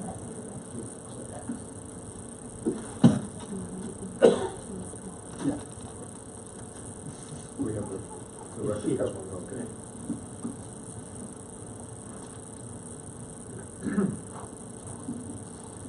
Now, again, I feel very strongly about it that we could, the same staff to recommend the shingles versus the metal against the asbestos slate tiles.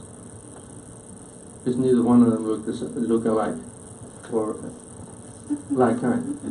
But one gives it a monotone and one gives it the distinction that the house has always, or I'm not going to say always, has had. The distinguished roof, different roofs. Of what it had, what it had at one time, at one point in time. What it had. Yeah. This is what it's, can we have a call, page 500? Page 500. No, I'm not on the screen. Oh, Somebody there? Misty, can you put a page 500 on the screen? Sure. Of the packet? Yes, of the packet.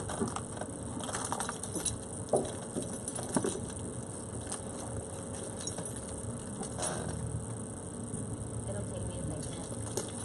That shows The two angle, different types of, yes. does that show two different types of roofing material? Well, it shows two different kinds of roofs. It shows two different kinds of roof. Right. The low And roof the versus different and then angles. the main roof with the gables. Right. Yeah, the main roof is what we're talking about, the upper, the second floor roof. And it has, the picture shows the, Sir, could you read on your request for appeal, your statement there that was written, just so that it's clear, because it's hard to read, so I apologize. I just think about my handwriting? no, sir, but I struggled with a little bit of How it, long time ago I read it, I might not be able to read it myself. just so that we all know what I'm stating. Dr. G, by the way. Let me see where it is.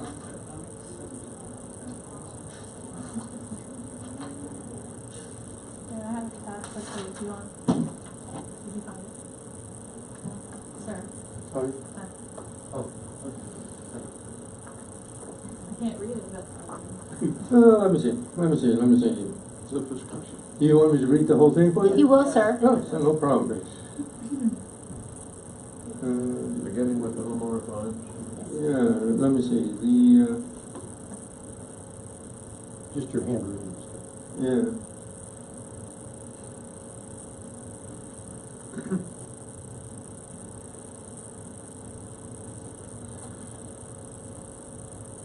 What the heck was I writing here? Well, it starts out the homeowner finds it, I think what you meant was unacceptable. Yeah, that's what it is. The homeowner finds it unacceptable that the reason for denial is that new look is not like as is. Right. Well, Finish that. Just read the whole thing if you would. where as is not possible. One, by the materials. Two, substitute materials too costly. The multi-rib metal roof will give the main roof the same distinctions from the rest of the roofs, just like it is now. In same colors, and Signatures of neighbors have been presented. yeah, same neighbors have been presented, and which was not Or presented the to board not considered. right. There are numerous of houses in the district and the neighborhood with same style roofs and similar style built houses. And that's what I was trying to show you with the pictures. Thank you. Now, I don't know if we did get the, we didn't get the pictures off of it. She has to go to the website, it'll just take a second. I don't think this laptop has Adobe, Robin. It's not the one I normally have in here. Do you want me to go print that? She doesn't have Adobe. Can she have the paper copy? We've got the printer. I have a paper copy here of You can put it on the document. okay. Here, I've got a paper packet right here.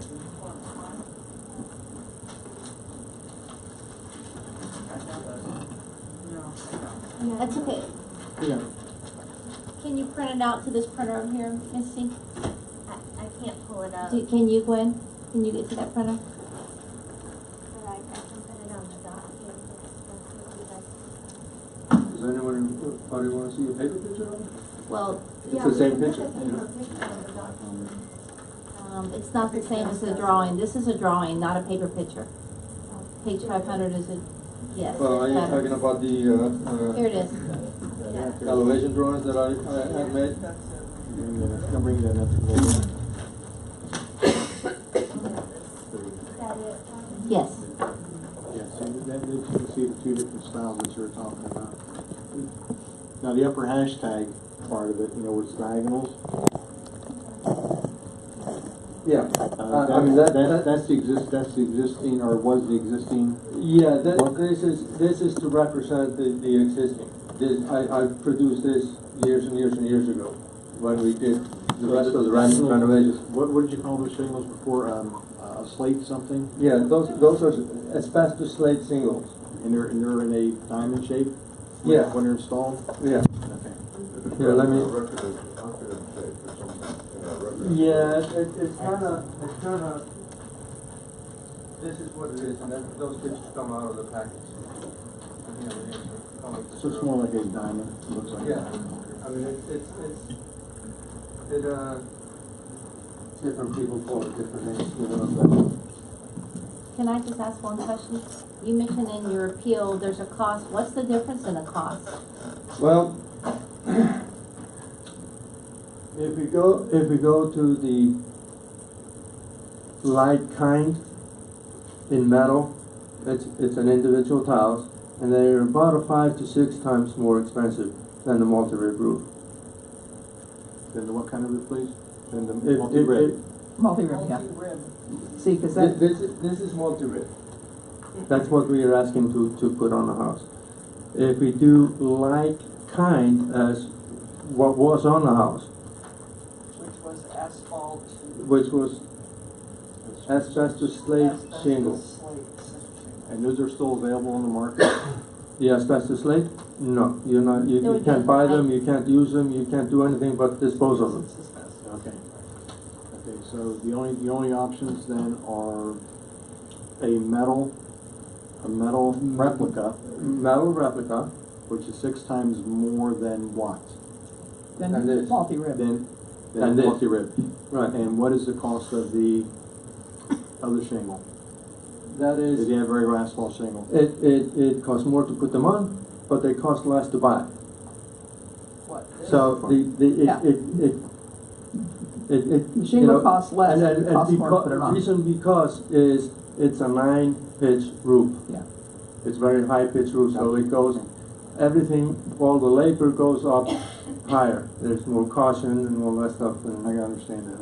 Okay. I think if I'm remembering correctly, I think a building in town that has the smaller metal ones that are so expensive that you said before, is what the chamber had to have put on theirs. It was small and they were very expensive. Right. Whereas this is the multi.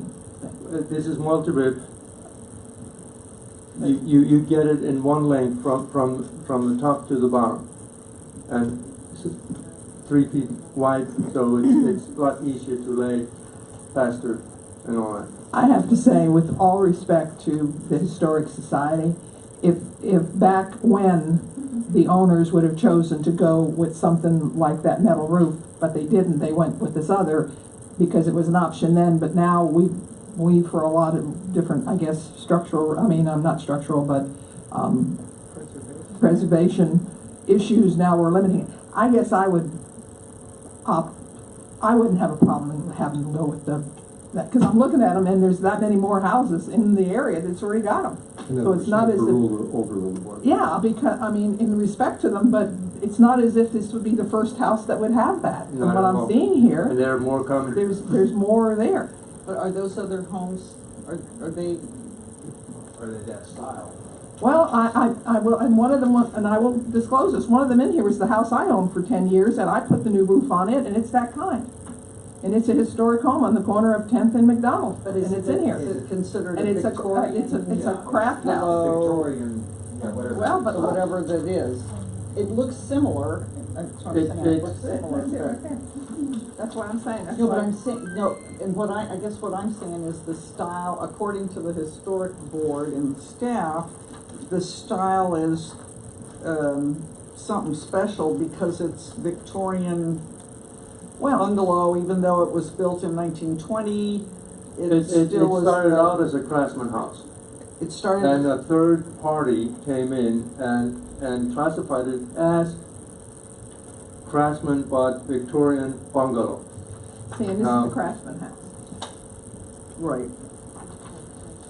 And it has, you know, it's a matter of whether you want to call it craftsman and emphasize on craftsman or Victorian bungalow and emphasize on, you know, it has all the elements in it. I added a lot of the elements into it too over the years.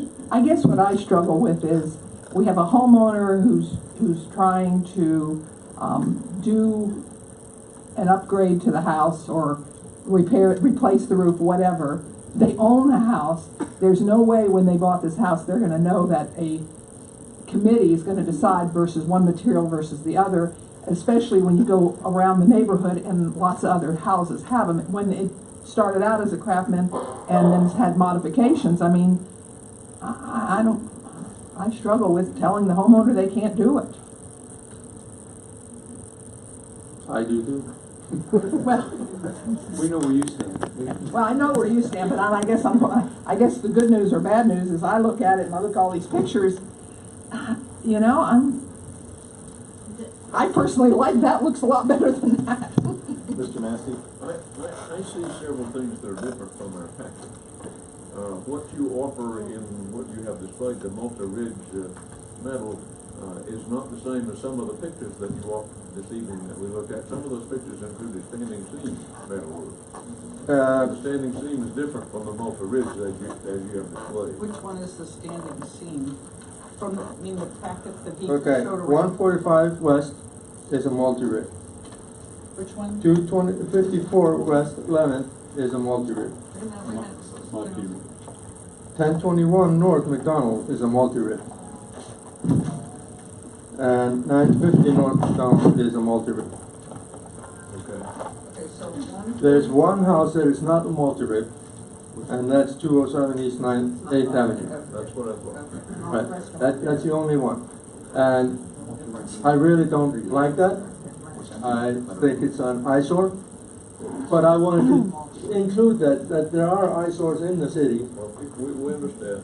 You know. The second thing that I see looking at the graphic that we have on our screen that is part of our package is that the house has decorative gable ends and it appears to be a fish scale pattern on the siding under those gables. Is that the case in Yes. this house that you're doing? Yes. I can see why the historical board had some issues with that because the presentation is geometrical in so many areas. The fish scale shingle may not look the same, may not present the same with metal roof, in my view. This is, you know, that is a sketch that I had made up years and years and years ago. The gentleman has shown me a photo that has a better elevation of the house than what appears to be the original shingles and the fish scale covering on the siding below the gable. Thank you. Those are cedar shakes. It's cedar shake siding. look like fish scales to me. Yeah, I mean, it's Part of that. it's again, what are we gonna call it? Yeah. You know? I have a question. The homes in the photos that you passed around tonight, Mm-hmm. the metal roofs are, I'm going to say silver, Yes. gray or silver. Right. This one appears to be bright blue. Okay, there is a picture there. Yeah. Of Of a bright blue roof. It's more on it's not the real color. And that's not the real color either. This is is it? the real color. Oh, that is. This is the real color. This is exactly what you the color, the okay. style, everything. These things come in pre-colored and already colors on there. I could Yeah, get, I know, but I could get that in all kinds of the colors, but picture is. let me see what the Point of order. Could, as a favor to me, at least, could we have one person, Mr. Anderson, could we have one person talking at a time so that I can hear? It's more helpful to me to have one person rather than two or three. Not a problem from my side. Thank you. Plus the record will look a little better. And I'm assuming with regard to the picture that Mr. Matthews talking about, that's presented and we should add that to the exhibits. If you all wish to consider it, then yes, because it's not something that he had originally had presented. Yeah, this was out of the original package. Right, and then That photo. after he's finished presenting, I'd like the opportunity to redirect you back to the issue. Thank you.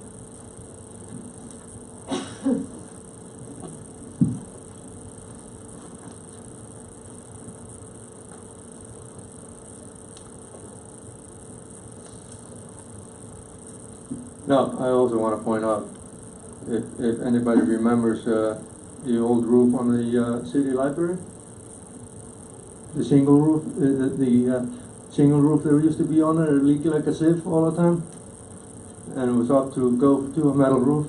It's a standing seam, but relatively the same. No, he's just talking about the roof, the material. And there was actually a council member that came to me and asked me about what do you think about doing with the library roof. And I said, go metal. There's too many roof lines, there's too many joints, just like this house. There's nothing but valleys and. Could you summarize and so we can finish up? Yeah. Your presentation. Appreciate it. No, I mean, I think I have pretty much covered everything that I wanted to.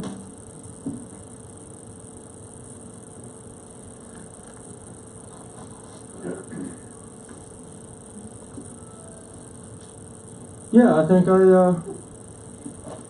I could give it up now if you give me the roof. Thank you. Okay. Thank you. So, no, the council doesn't have any further questions of him? No, I don't. Okay, all right, so then just to bring you back around, can you hear me well? Okay.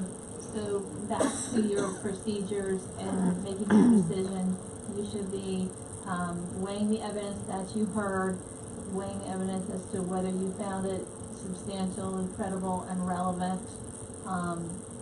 being that you're supposed to be making your decision based on section 3641B in the guidelines that say avoid replacement with a new feature that does not convey the same visual appearance. You have this in your packet. I know you've all read it. Just restating the issue, the appearance of the building, state avoiding new materials for composition, size, color, shape. You all have it. That's the issue at hand, and you should be considering the information that he's presented in his appeal. You shouldn't be rehearing the decision that the council made. You should just be deciding whether it was based on competent evidence and whether you heard competent evidence to overturn it tonight and make a different decision. I think that summarizes it. I think I have a couple of additional questions for Mr. Sanders now. No, we're done. We're already determined we're done. Oh, I'm sorry, Mr. Sanders. I'm sorry. I apologize. Okay, So I'm looking at the applicable standards in the historic standards. Right, Roof right. surfaces, attachment 2. Right. Okay, and so it says, where existing roofing material is non-original and non-significant, there is greater flexibility. Is my understanding that this existing roofing material is non-original? What's on there now? That's our understanding. So it's not the original roofing material that is requesting to be replaced? That's what we understand. Is it significant roofing material or non-significant roofing material? That would be a staff's interpretation. The board determined it was. It was significant. That was the board basis. And can you tell me again what that roofing material is? The current roofing material is asphalt? An asphalt shingle type pattern. I'm trying to go by what's actually written in the standards versus, it's just so that I really understand. So, and it says, or treated in a contemporary style in compliance with standards 6 and 9. Even if existing surfacing is inappropriate, the replacement material must be compatible with the overall design of the building.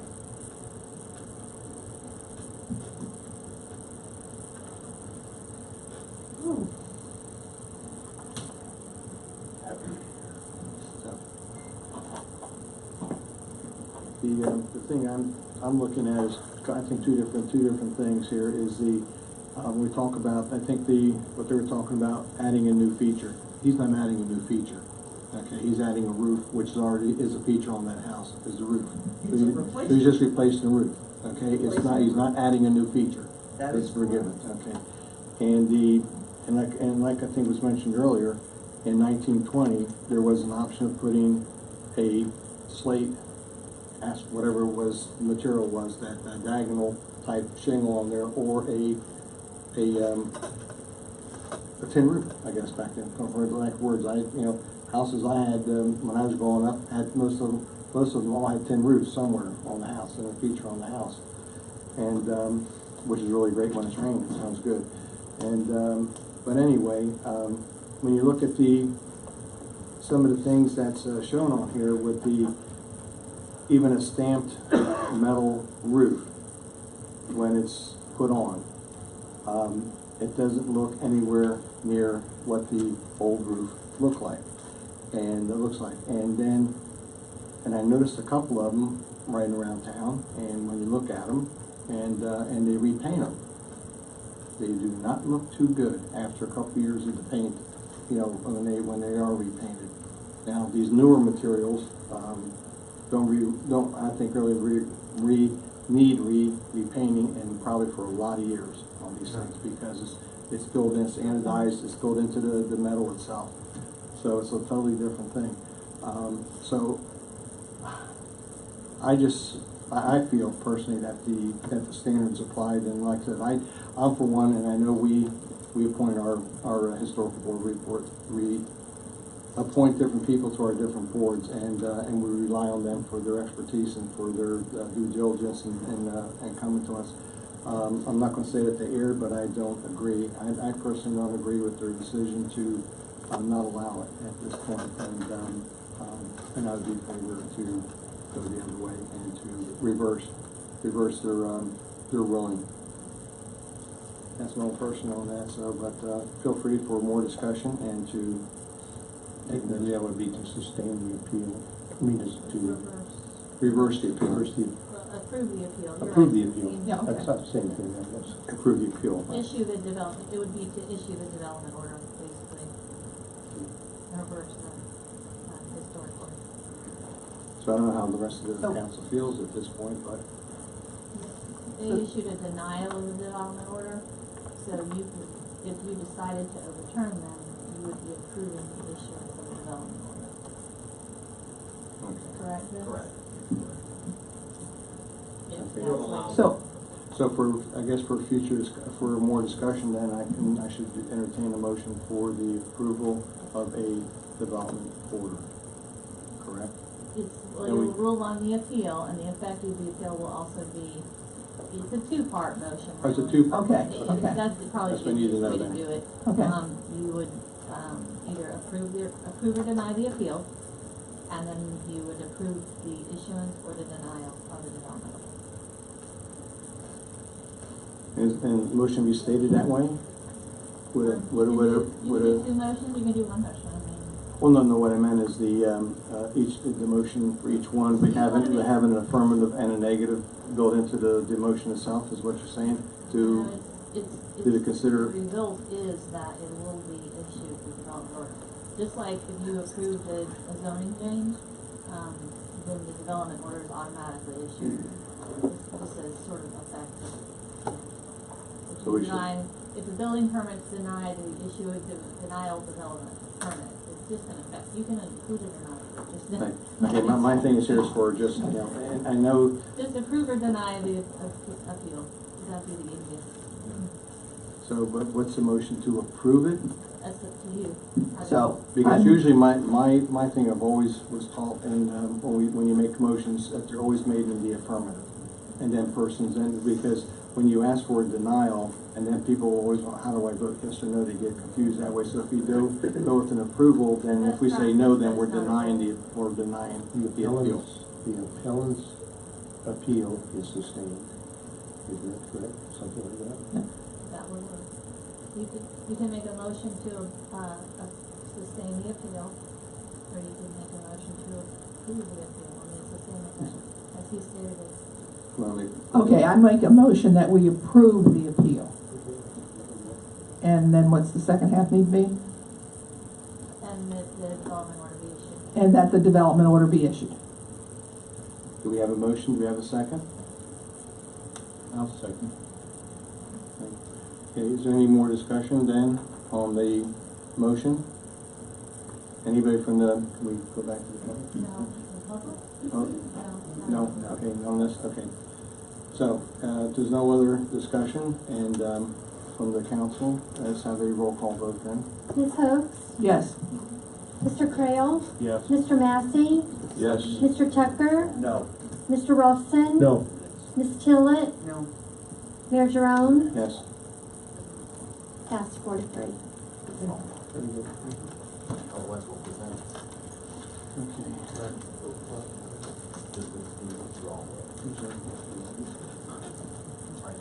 Okay, well, I lost my place.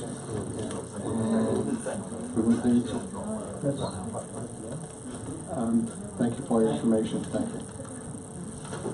And city manager's report? So I will run through this as quickly as I can. Okay, you're done.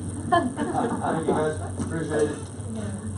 First I'd like for Mary to come up for just a quick moment, and then I'll have Mark come up so I can give you some quick updates. This is Mary Leveren. She comes from comes to Mount Dora from the city of Apopka. Thrilled to have her here. She was the executive assistant to the mayor for 4 years in Apopka. Prior to her time at Apopka, Mary was a certified litigation paralegal for 10 years, in which she does maintain her national paralegal certification, so that's great. She's married with 2 children and enjoys spending her time with family, and I'd just like to give her an opportunity, but she started with us yesterday, and we're enjoying it. Thank you. Oh, it's all your fault. I just want to say I'm thankful and blessed to be here, and look forward to doing great things with the city of Mount Dora, and we'll be playing balls. Welcome, Mary. Welcome, thank you. So, Dogwood Mountain. So I asked Mark to prepare a statement, and I can read through it, but I think it's actually, we can kind of go through it together. I think if you're okay with that, Mark. So we received from Pegasus, who's our engineering firm, they finalized their scope of services. GSI has mobilized, as you're all aware. They're out there performing the work and looking at everything. They have prepared us an up-to-date estimate of the project. It includes the roadway that also must be repaired. If you recall, back in April, we gave you the estimates. At that point, we did not include the roadway. We've estimated, or they've estimated about 1.36 million for the project to include the roadway. And then the engineering services about $186,000, so we're looking at 1.5 million. We're looking at the city portion of a 12.5% roughly, under 190,000, somewhere around 186. Assuming the state would pick up the difference of that. Again, they make up the 12.5% also, so FEMA would pay 75% of that project. We have submitted our FEMA requirements, information to FEMA, costs and so forth. As we pay for something, whatever it might be, engineering or whatever, we submit that onto FEMA, then there's a process we go through in order to receive the reimbursement. So we're kind of going through that process. We've sent them all the information we had as far as the information from GSI, the requirement to meet the purchasing requirements. We have updated them with all that information. So they, as of now, they have everything. Where else? Yeah, we are continuing to give FEMA information, and it's an ongoing conversation that we're having with them. And so if they need something, we're getting on top of that to make sure that they have everything they need. And then as far as what I wanted to bring to you tonight, GSI, the contractor, I'm very happy to say they're on the job. They've begun. They're driving those soil nails in there, and within a short time, they should, at least we can say with confidence, we have that embankment stabilized so that we'll quit losing to erosion on the roadway there. So they're making progress along those lines. And the issue the thing that GSI needs to kind of get nailed down is they've given us the full scope for the project and their cost for that, as was done by the design engineer, and as they put into their project scope. And essentially, here's the issue. The project's underway, and what we needed to do is come to the City Council on June the 19th for the remainder of that scope so that they can get the work done. The issue that they came to me with is that 2-week delay could put them behind in their schedule. All right? And so the reason I came by here today is to just know, I guess, and again, this is not, I'm not asking for any kind of a binding thing because I didn't have time. We got that final number late this week or late last week, so that we were not able to get it into this agenda for today. But essentially what I need to know is if council foresees any issues that will derail the project on June the 19th when I bring the rest of that proposal or the final number that's going to be in the resolution. What I need to do is get back with GSI and say, okay guys, council has given me their consensus. They don't foresee any problems here. You guys go ahead, you order the materials you need, you get the equipment you need so that we're not delayed by 2 weeks waiting for the June 19th council. Right, so my comment for tonight was we would bring it as a consensus item, let you approve it as a consensus. We've been pretty much very open on the cost the whole time, not knowing exactly what those costs would be. We will have the Pegasus package to you with the entire scope, as well as the quote that has been provided to me by GSI, and let you look at everything by detail. It's 1.366524 and 74 cents by GSI, and then 186,000-ish from Pegasus. But we'll provide you the breakdown of what the anticipated cost would be from FEMA reimbursement through the city and the state. So really just looking for consensus tonight that you're okay with us going forward, bringing it to you on the 19th. We overrode the dates for the 19th agenda package also to get that on the 19th because we don't meet again until the 17th of July. So we're trying to push a lot in there so that we can meet all the obligatory type of requirements. I'm fine. We need to get the job done. Okay, so if there's no objection, then we'll direct the city manager to go ahead and proceed with this project as she's outlined. Right, there's no objection, so. Yeah, I'm definitely on board.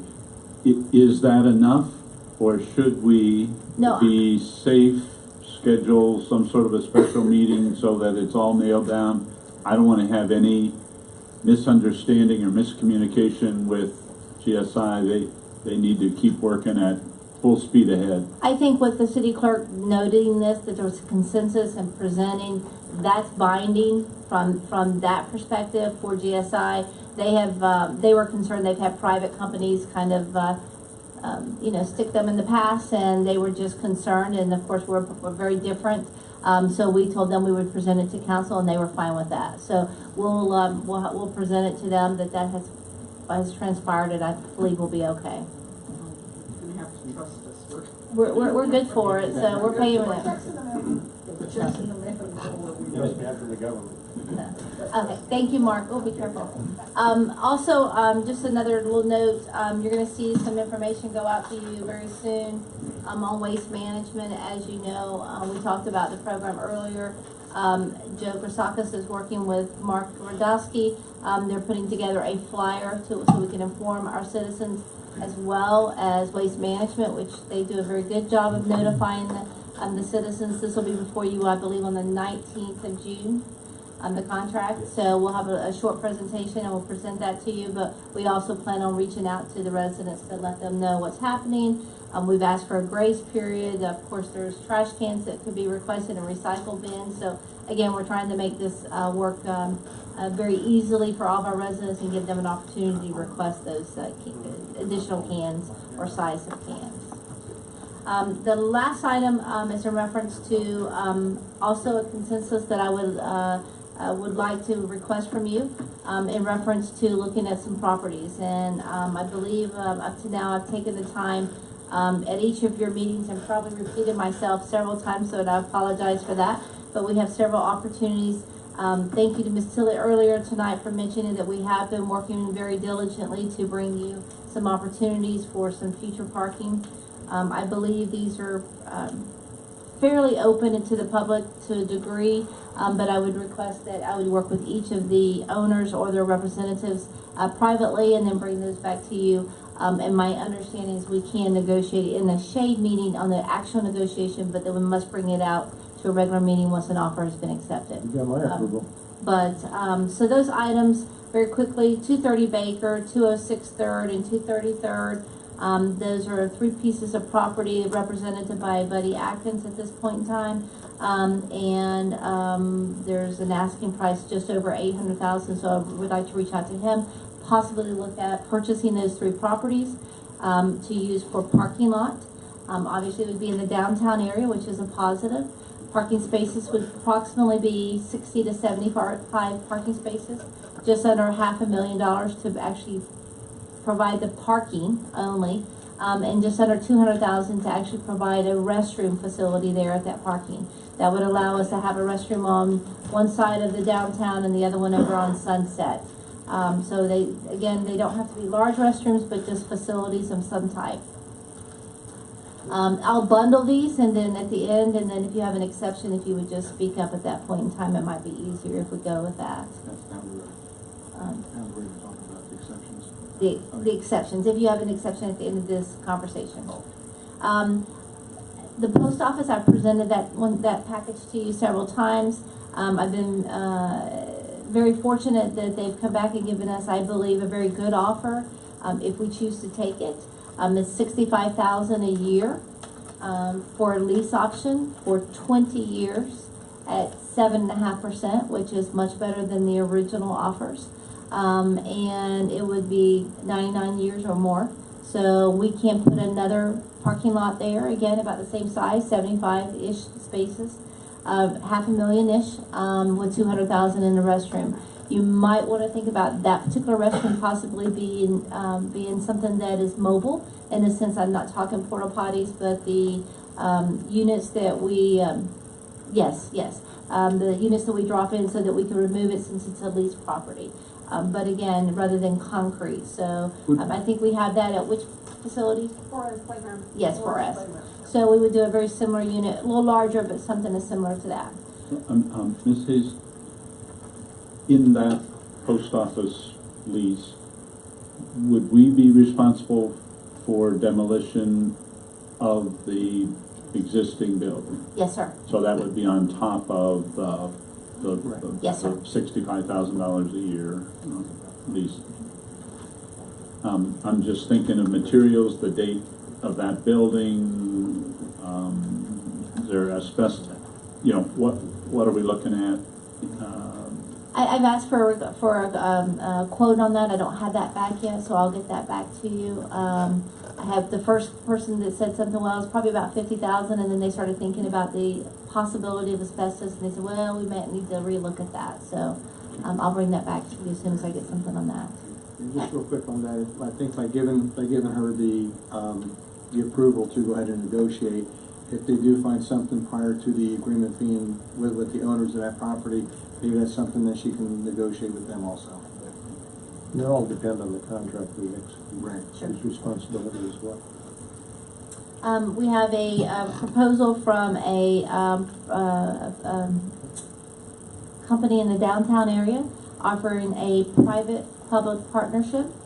G3 reached out to us and they have offered that. They would like to discuss the possibility of some parking. The parking would be a combination of some surface, but also some garage-type parking in the downtown. It would not affect the lawn bowling area. And that there will also possibly be some outdoor seating, amphitheater, maybe even using the current floor plan that we have, if you want to look at it from that perspective, for footprint in the downtown area, maybe expanding that.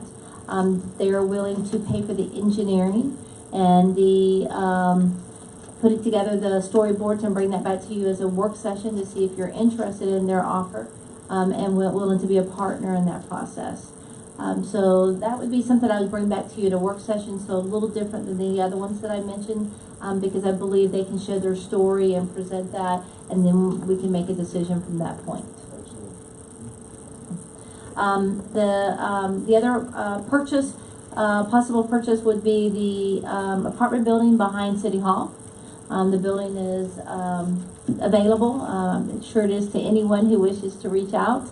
But as we know, City Hall parking lot is next to that, and there's a possibility that that building could be purchased in the future, in which we could possibly put in 2 to 3 stories, because we have the advantage of of using a little bit of an underground effect of being able to pull into a garage, have 2 to 3 stories, approximately 200 spaces. I was provided a drawing from the owner where he had actually gone through an architectural firm and had it drawn up.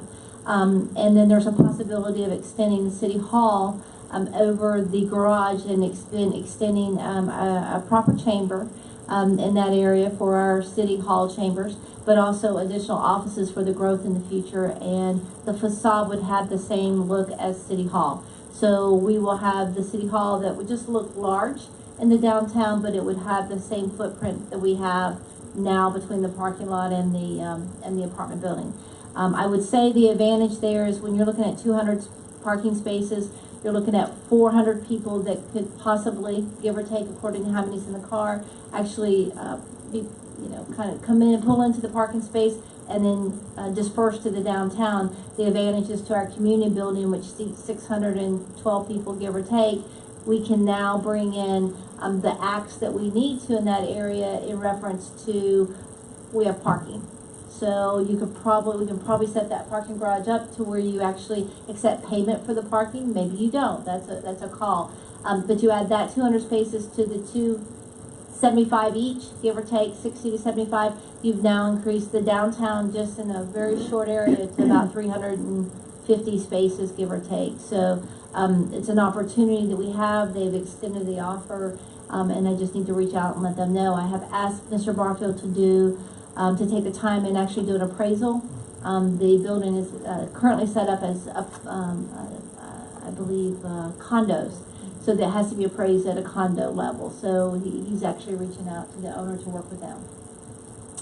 And then the final item is an invitation for bid. I would like to put it out to the public, an invitation for bid for approximately 128 acres out at our Golf Association, which includes the spray fields. An invitation for bid would mean that they would have to, whoever bid on the property would have to comply to the requirements of the package, just like you would an RFP and RFQ. There is nothing to say that you as a city have to accept that. If you do not like what's been presented, then it is what it is, and we say thank you and we go about our way. I have had, I think I'm up to 5, maybe even 6 now, potential uses of the property from outside sources looking to expand that area. I would like to include a senior recreation center in that area to be built by whomever purchases it. That's a turnkey process or operation. 16 pickleball courts, 2 sets of tennis courts, and possibly have the recreation center double as not only maybe some type of health and wellness for senior programming, obviously kitchens, but even concession. Again, if you have some kind of courts out there, then some kind of complex in order to accommodate that. There's probably a little more land available for a few other items, but I have not been able to define those yet, so I haven't worked with all the community on that. So that's an opportunity for us. I would open those up to you.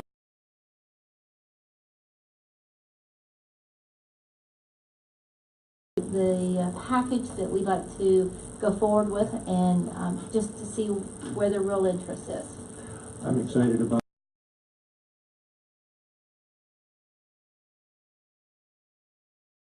in parking, in financial revenue sources, and all of that, and not exploring those is a big mistake in my opinion. So we ought to move ahead on it.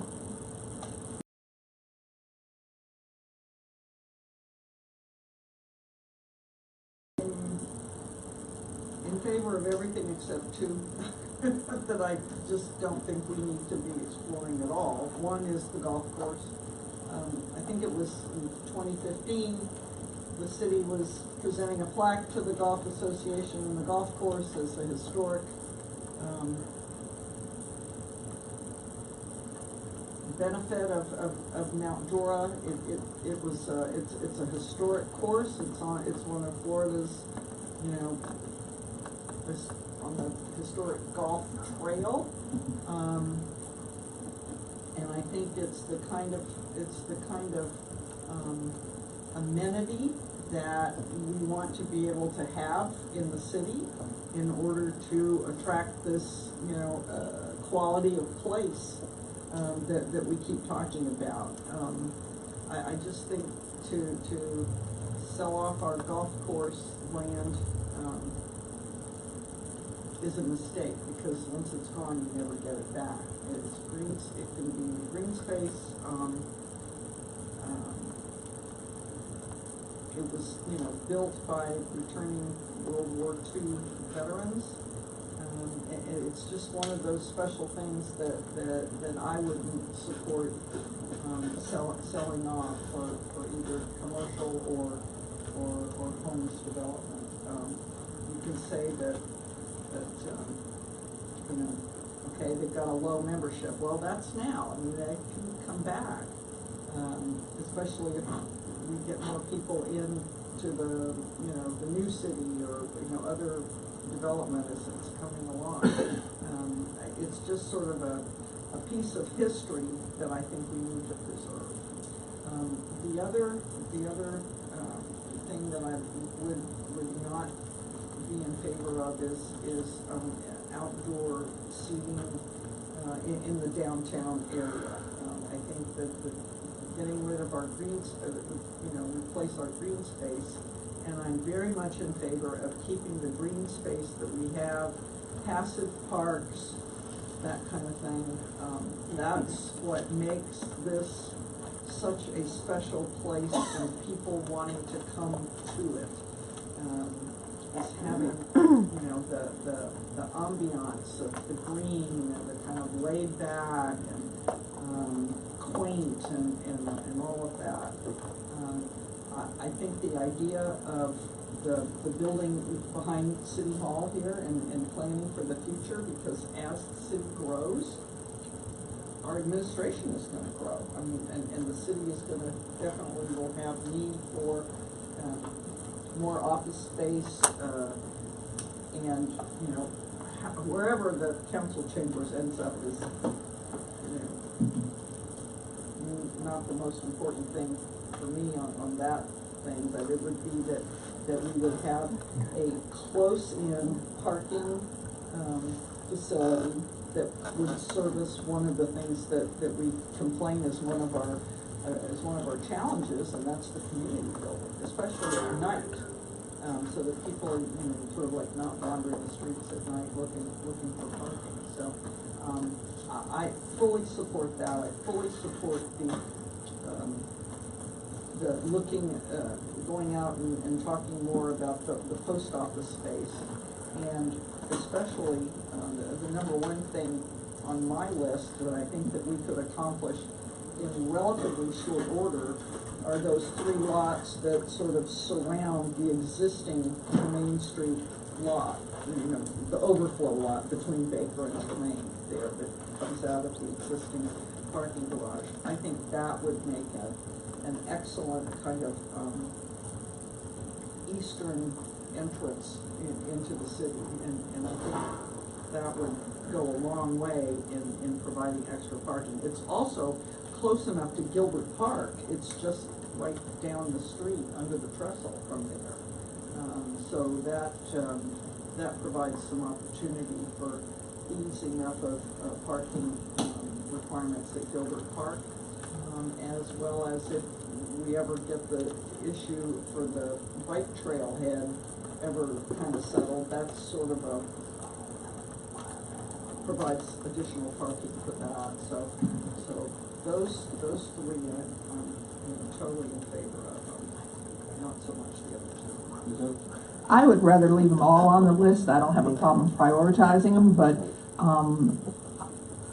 I think we need the data, and I think we heard Mr. Levy say earlier, it's data that's going to help us make decisions, and as we develop the different data, that's going to help us make good decisions. We're in the midst of doing our Parks and Rec surveys and developing that plan, and we don't know what we may or may not need, so I would not want to remove anything from the list. I would rather just put it in a priority listing and have the focus start out at once.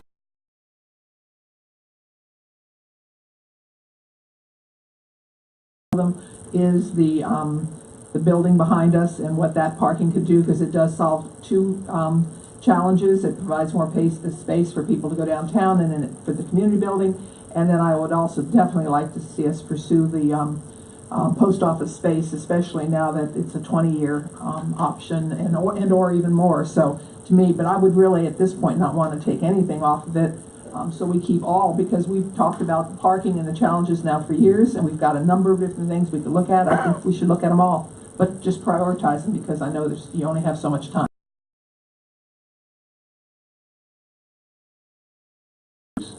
And every 20 years would be a 7.5, did you say? 5% to 7.5%. Yeah, in that range of 5 to 7.5%, and every 20 years it would adjust. Okay, not. I think there was a much lower number a while back. So. I guess I'm just not. I'm not real thrilled about the golf course thing. That doesn't provide any parking, so that's. I mean that's. But it may provide space for what we may or may not need. Right. So to take it off, it would be just. Yeah.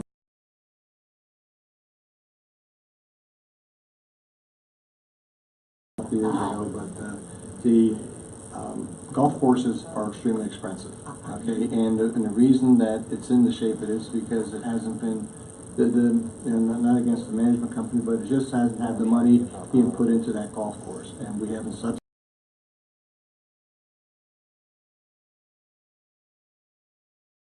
condition that course has to be rebuilt. Okay, if anybody's played on that course, it needs to be rebuilt. And Mark, I don't know if you know the cost per hole to rebuild one hole on a golf course. Now it has, underground, systems in there, I think already, so that's not a cost. But the rebuild a course, build one from scratch. Okay, a whole brand new golf hole is it runs around. I'm gonna take a wild guess, somewhere around $1 million per hole, at least to build one, and probably to renovate. Yeah, and probably to renovate one, so it might be a little less just to renovate, but you're looking at a multi-million-dollar project if we were just to keep that. And if you look at it on a return of investment on that, you have to play a lot of rounds of golf to make money on that course. And I understand historical value and everything, but again, she's going, you know, the city manager is going to be putting out an RFP, and I always felt that the building itself there, if that can be incorporated into our plans, that the clubhouse itself somehow be incorporated into everything.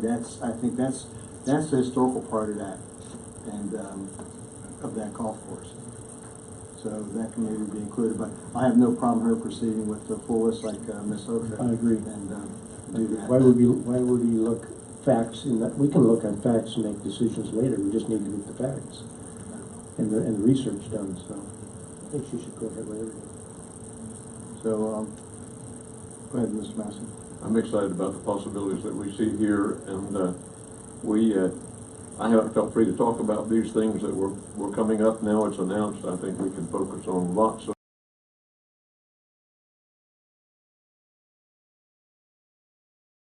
priorities in terms of timing. So we get a better feel for what we can do with what we have to work with in terms of solving this perpetual parking problem. I would vote that we keep everything, all the possibilities open. No, I agree 100% with that. As much as I play golf every week, and I intend to, I told a gentleman that I would go up and talk to the people at the golf course and get some facts before I make any concrete decisions. But something's got to change up there. It's unsustainable as it is. If they can show any sort of growth, great. But it's, I fear that once I get into it, that I got a feeling my fears will be realized. It's not so much about membership, it's how much play they get. And I like to save something up there. If you could even do 9 holes and keep that and 2 tee boxes or something. If we solve 60 acres or something, I don't know. But I think right now, as much as it kind of pains me, that I think it's just unsustainable. But I think everything has to be kept on the table. And if we golf course doesn't sell, great. But it's it'd be a nice source of cash also to something. 40 or 50 grand a year in subsidizing tax dollars, subsidizing that doesn't make a lot of sense to me right now. Mr. Bill, you in favor of keeping everything on the list? Yeah, I'd say keep I have my favorites, but I would say keep everything on the table, and especially as we're completing the Parks and Rec master plan. Do we need more pickleball, or is there high demand for golf? You know, I mean, those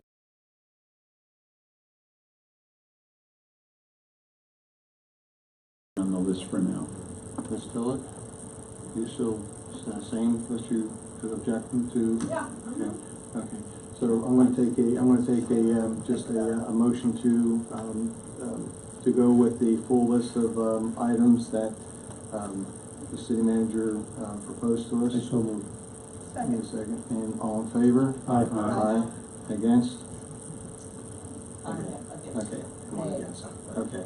So officially on record for that. So you have your direction. Thank you. Other than that, I did not have my monthly report in here for this meeting, so I'll have it in the next meeting. So we were a few items deep into this one, so and I suspect the June 19th will probably be as heavy as probably the July 17th. So a lot of work going on as far as operations and so forth. So. I think so it has us, so we hired more staff, we're getting more work done, and we're going out and we're doing things, so I got a feeling we're going to pay the price and having longer meetings, so that's the way we got here, so. And I would just remind everyone, we have a budget work session on June 28th at 9 a.m., so make sure it's in your calendars. And then we also have set the, I believe the second one on July 19th. At 9 a.m. also, another budget work session. I had to reset my HOA board meeting just because of you. Thank you, sir. Thank you. You should congratulate us then. Okay, thank you very much, Ms. Hayes. There's no board appointments tonight. And, Mr. Krill, real quick, if you could get that person you said for the library, maybe being interested as to be an alternate. If you get that back to me sometime, I'd appreciate that. Yes, Okay. I think Gwen or somebody has the application. Okay, and just give me a minute so I can contact, see if they're interested in the alternate position. I'll do that. Fine. Thank you very much. City Attorney's report. You say none? No. Okay. That's your last chance. Sure. Okay. Mr. Olson. Thank you. One serious comment. I was really disappointed to hear that any board, but in this case the Historic Preservation Board, sends out notices to meet and they don't have a quorum.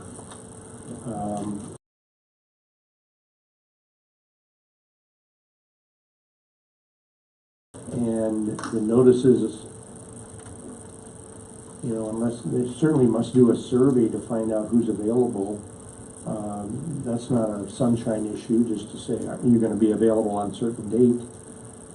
So I was really disappointed to hear that. I hope that doesn't happen to our advisory boards at all. It's unfair to everybody. It's unfair to us. It's unfair to, in this case, Mr. Einerson and others.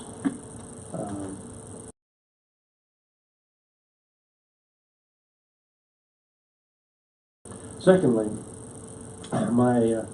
though it took 2 years to put it together, Shirley and I did our 50th wedding anniversary trip.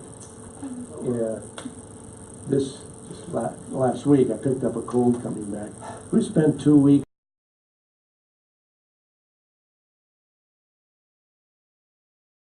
sites, Valley Forge, and had a very, very great time.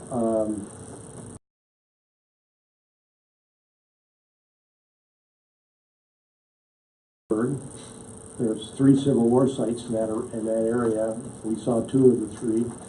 And we were touring the house that George Washington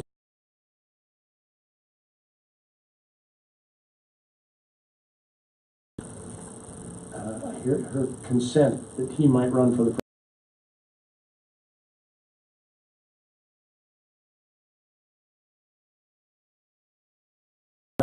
Well, in all of these sites, there's a gift shop.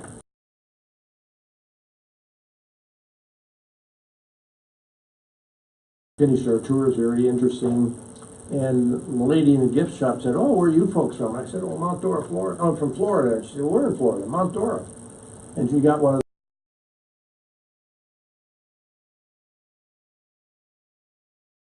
Mount Dora, and I just love Mount Dora. And she was profuse about how she just was so enthralled with Mount Dora.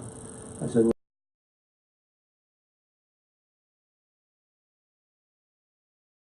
"What's so great about Mount Dora?" And so I started to open my mouth.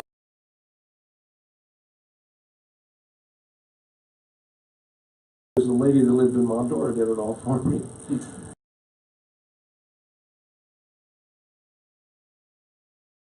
That Mount Dora is nationally renowned. And we don't know how far-reaching that is. It just was one more story about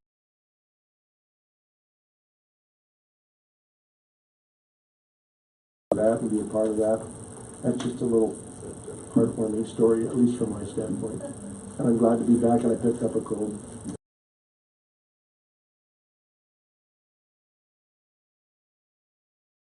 Very quick. Mary, unfortunately, we're not the longest meeting. This is normal. It is. Mary's fault, she admitted it. Okay.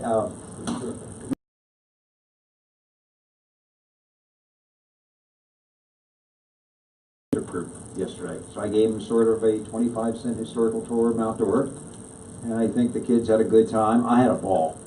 I had an absolute blast with them. A lot of good young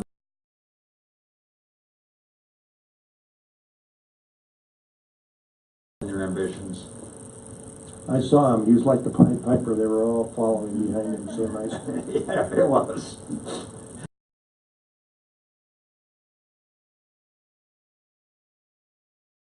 It was great, absolutely a great day. Next thing is, I think we all got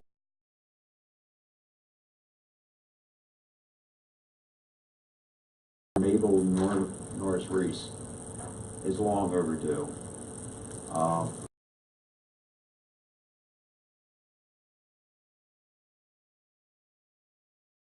Amazing. Ruthless. Ruthless son. Ruthless son, thank you.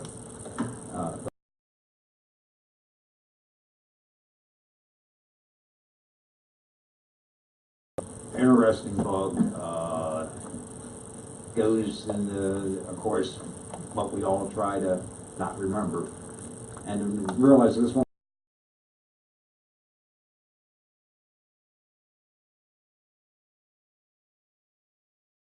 you should do something.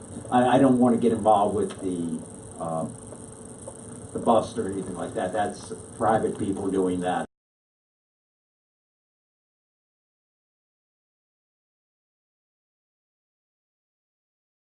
Overdue there. Next, real quick, is I want to thank the police department. On the street where I live, the speeds have increased with time a little bit, and the police department has stepped up and, without hesitating, has stepped in to help. So I deeply appreciate that. I know I speak for a ton of neighbors.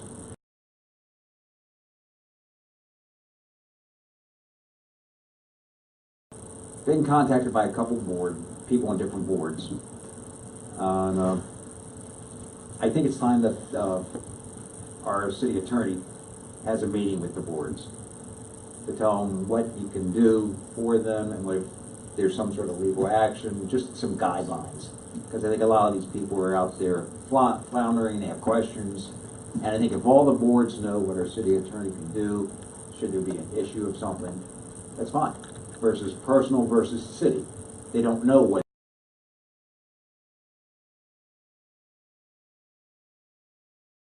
each board. Well, we've been doing that since January. There are several of the boards, so, you know. I think every board should be addressed. Well, all the major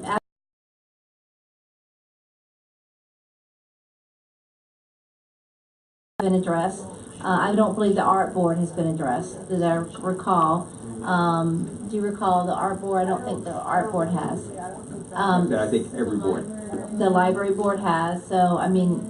Okay, if they're being addressed, that's great. If someone specific, allow them to say something. Yeah, that's fine. I just.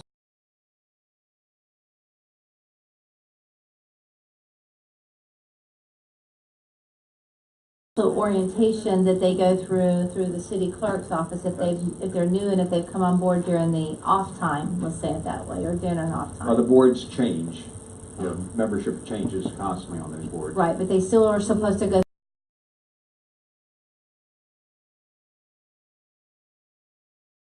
board on a regular basis. But that, and with having said that, I just that's all I have. Right, we do not currently schedule in the budget fee for the city attorney to attend every of the board when the board. So if we do, yeah. Now these are volunteers.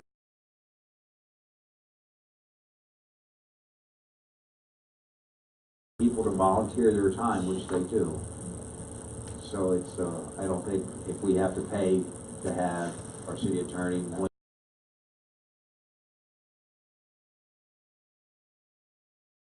That's her responsibility. Well, I'm deferring to our city manager. Okay, I'm not mandating anything. I'm just, you know, I get my 3 minutes and, you know. You do? I get 3. Oh. Ding, ding, ding, ding. Okay. Hold on. Let everybody believe they have 3. Sorry about that. Okay. No, that's it. So thank you so much. Thank you. Okay, Mr. Kraft? I'm good, thank you. Okay, great. Mr. Massey? I'm good as well. I enjoyed the discussions tonight. Thank you all for your inputs, and thank you, staff, for all that you do for our city. Ms. Stillett? Yeah, concerning Mr. Ralston's story about Mount Dora. You know, I just want to reiterate that it's Put your really, microphone down. I just wanted to reiterate that it's really important to preserve what. Push the button on, please, ma'am. It was, okay, sorry, all right, so, to repeat myself, for those of you who want to listen, to refer to Cal's story about Mount Dora and you know, being special and nationally recognized and all of that, and everybody oohing and ahhing and saying this is, you know, oh, I just love Mount Dora. It's important for us, as we make decisions, to, you know, always have in the back of our mind the preservation of what everyone feels makes it makes Mount Dora special. Is, you know, I'm just making that statement. Reference what Mr. Tucker just remark about, you know, this Mabel Norris Reese, right? Mabel Reese. It's a part of our history that we may not want to remember, but I think, and I don't remember who actually said it, but someone said something about those who don't remember history are doomed to repeat it. Sure. Yes, okay. So I would like to see this initiative, I think, would probably go to the Public Arts Commission. Right, your last directive through policy is it go either before the arts or the historic or both, and possibly even the CRA before. Yeah. So that's, I would like to see that sort of move along. I mean, I know that council had gotten some correspondence concerning that, but you know, I'd like to see it sort of move along, but move along through the normal channels. Also, I understand that from this issue with some of the boards feeling like they don't really kind of know where they stand. I believe, is there an effort to get people at least on some of the quasi-judicial boards, like a city email, so that So we've been looking at that. Again, it comes at a cost of just over $40-some thousand to add all the members to the city email. We didn't put that in the budget last year when we talked about it, so it's still something we're looking at. I'd like to see that come before the budget for next year. Some way to accommodate people to be able to, is if we ask citizens to serve on boards, and they're actually kind of doing city work. I think they should have, you know, some city resources to be able to utilize as they're doing work for us, you know, for the community. And finally, I believe that the previously sort of semi-planned ice cream social from the that darn ice cream social. Easter then. Yeah, from the 4th of July has been postponed, mainly due to environmental concerns, that there's really no place to keep that amount of ice cream cold in July. So a new date has not yet been set.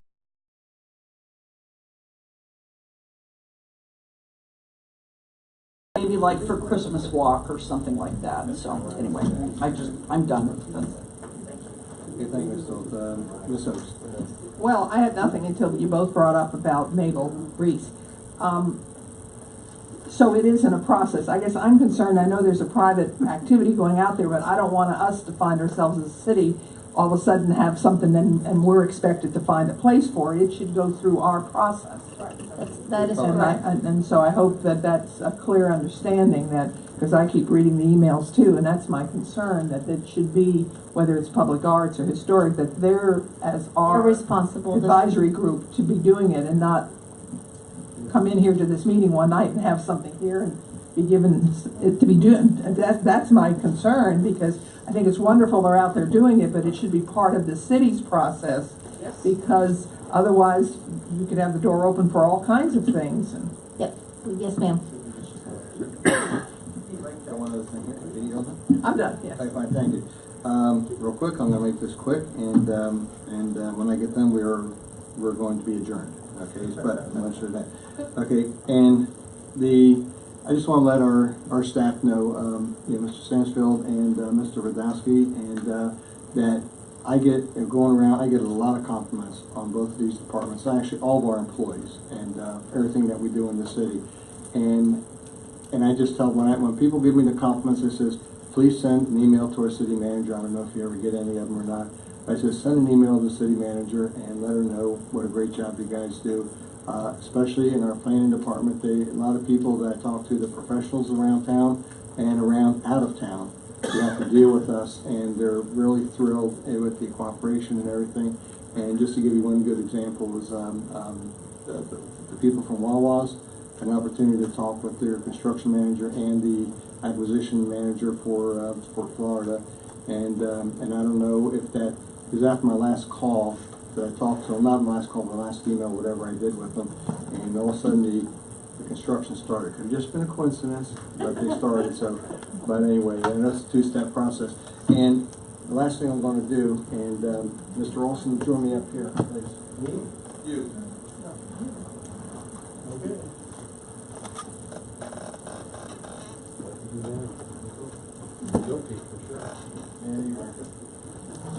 Okay, I received a letter from Miss Tipton from the Florida League of Cities, and just complimenting you on your completion of the EMO 3 course, and that you're now eligible for the 4 course.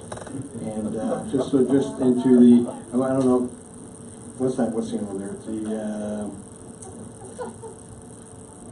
It's an acronym for something there, yeah. One of the big universities that I think I went through all 4 of them. I think I went through all 4 of the courses also, but it's really great. It teaches leadership of being on city council and the things necessary to be a good council member and part of our board up here. And just to read just one paragraph that she had in here, and that we strongly believe that your attendance at DMO 3 is indicative of your continued commitment to improving the quality of municipal government in Florida, which you have done. And it may be of assistance. If they can be of assistance in the future, just let them know. And with that, they sent a certificate for you. And get that over here.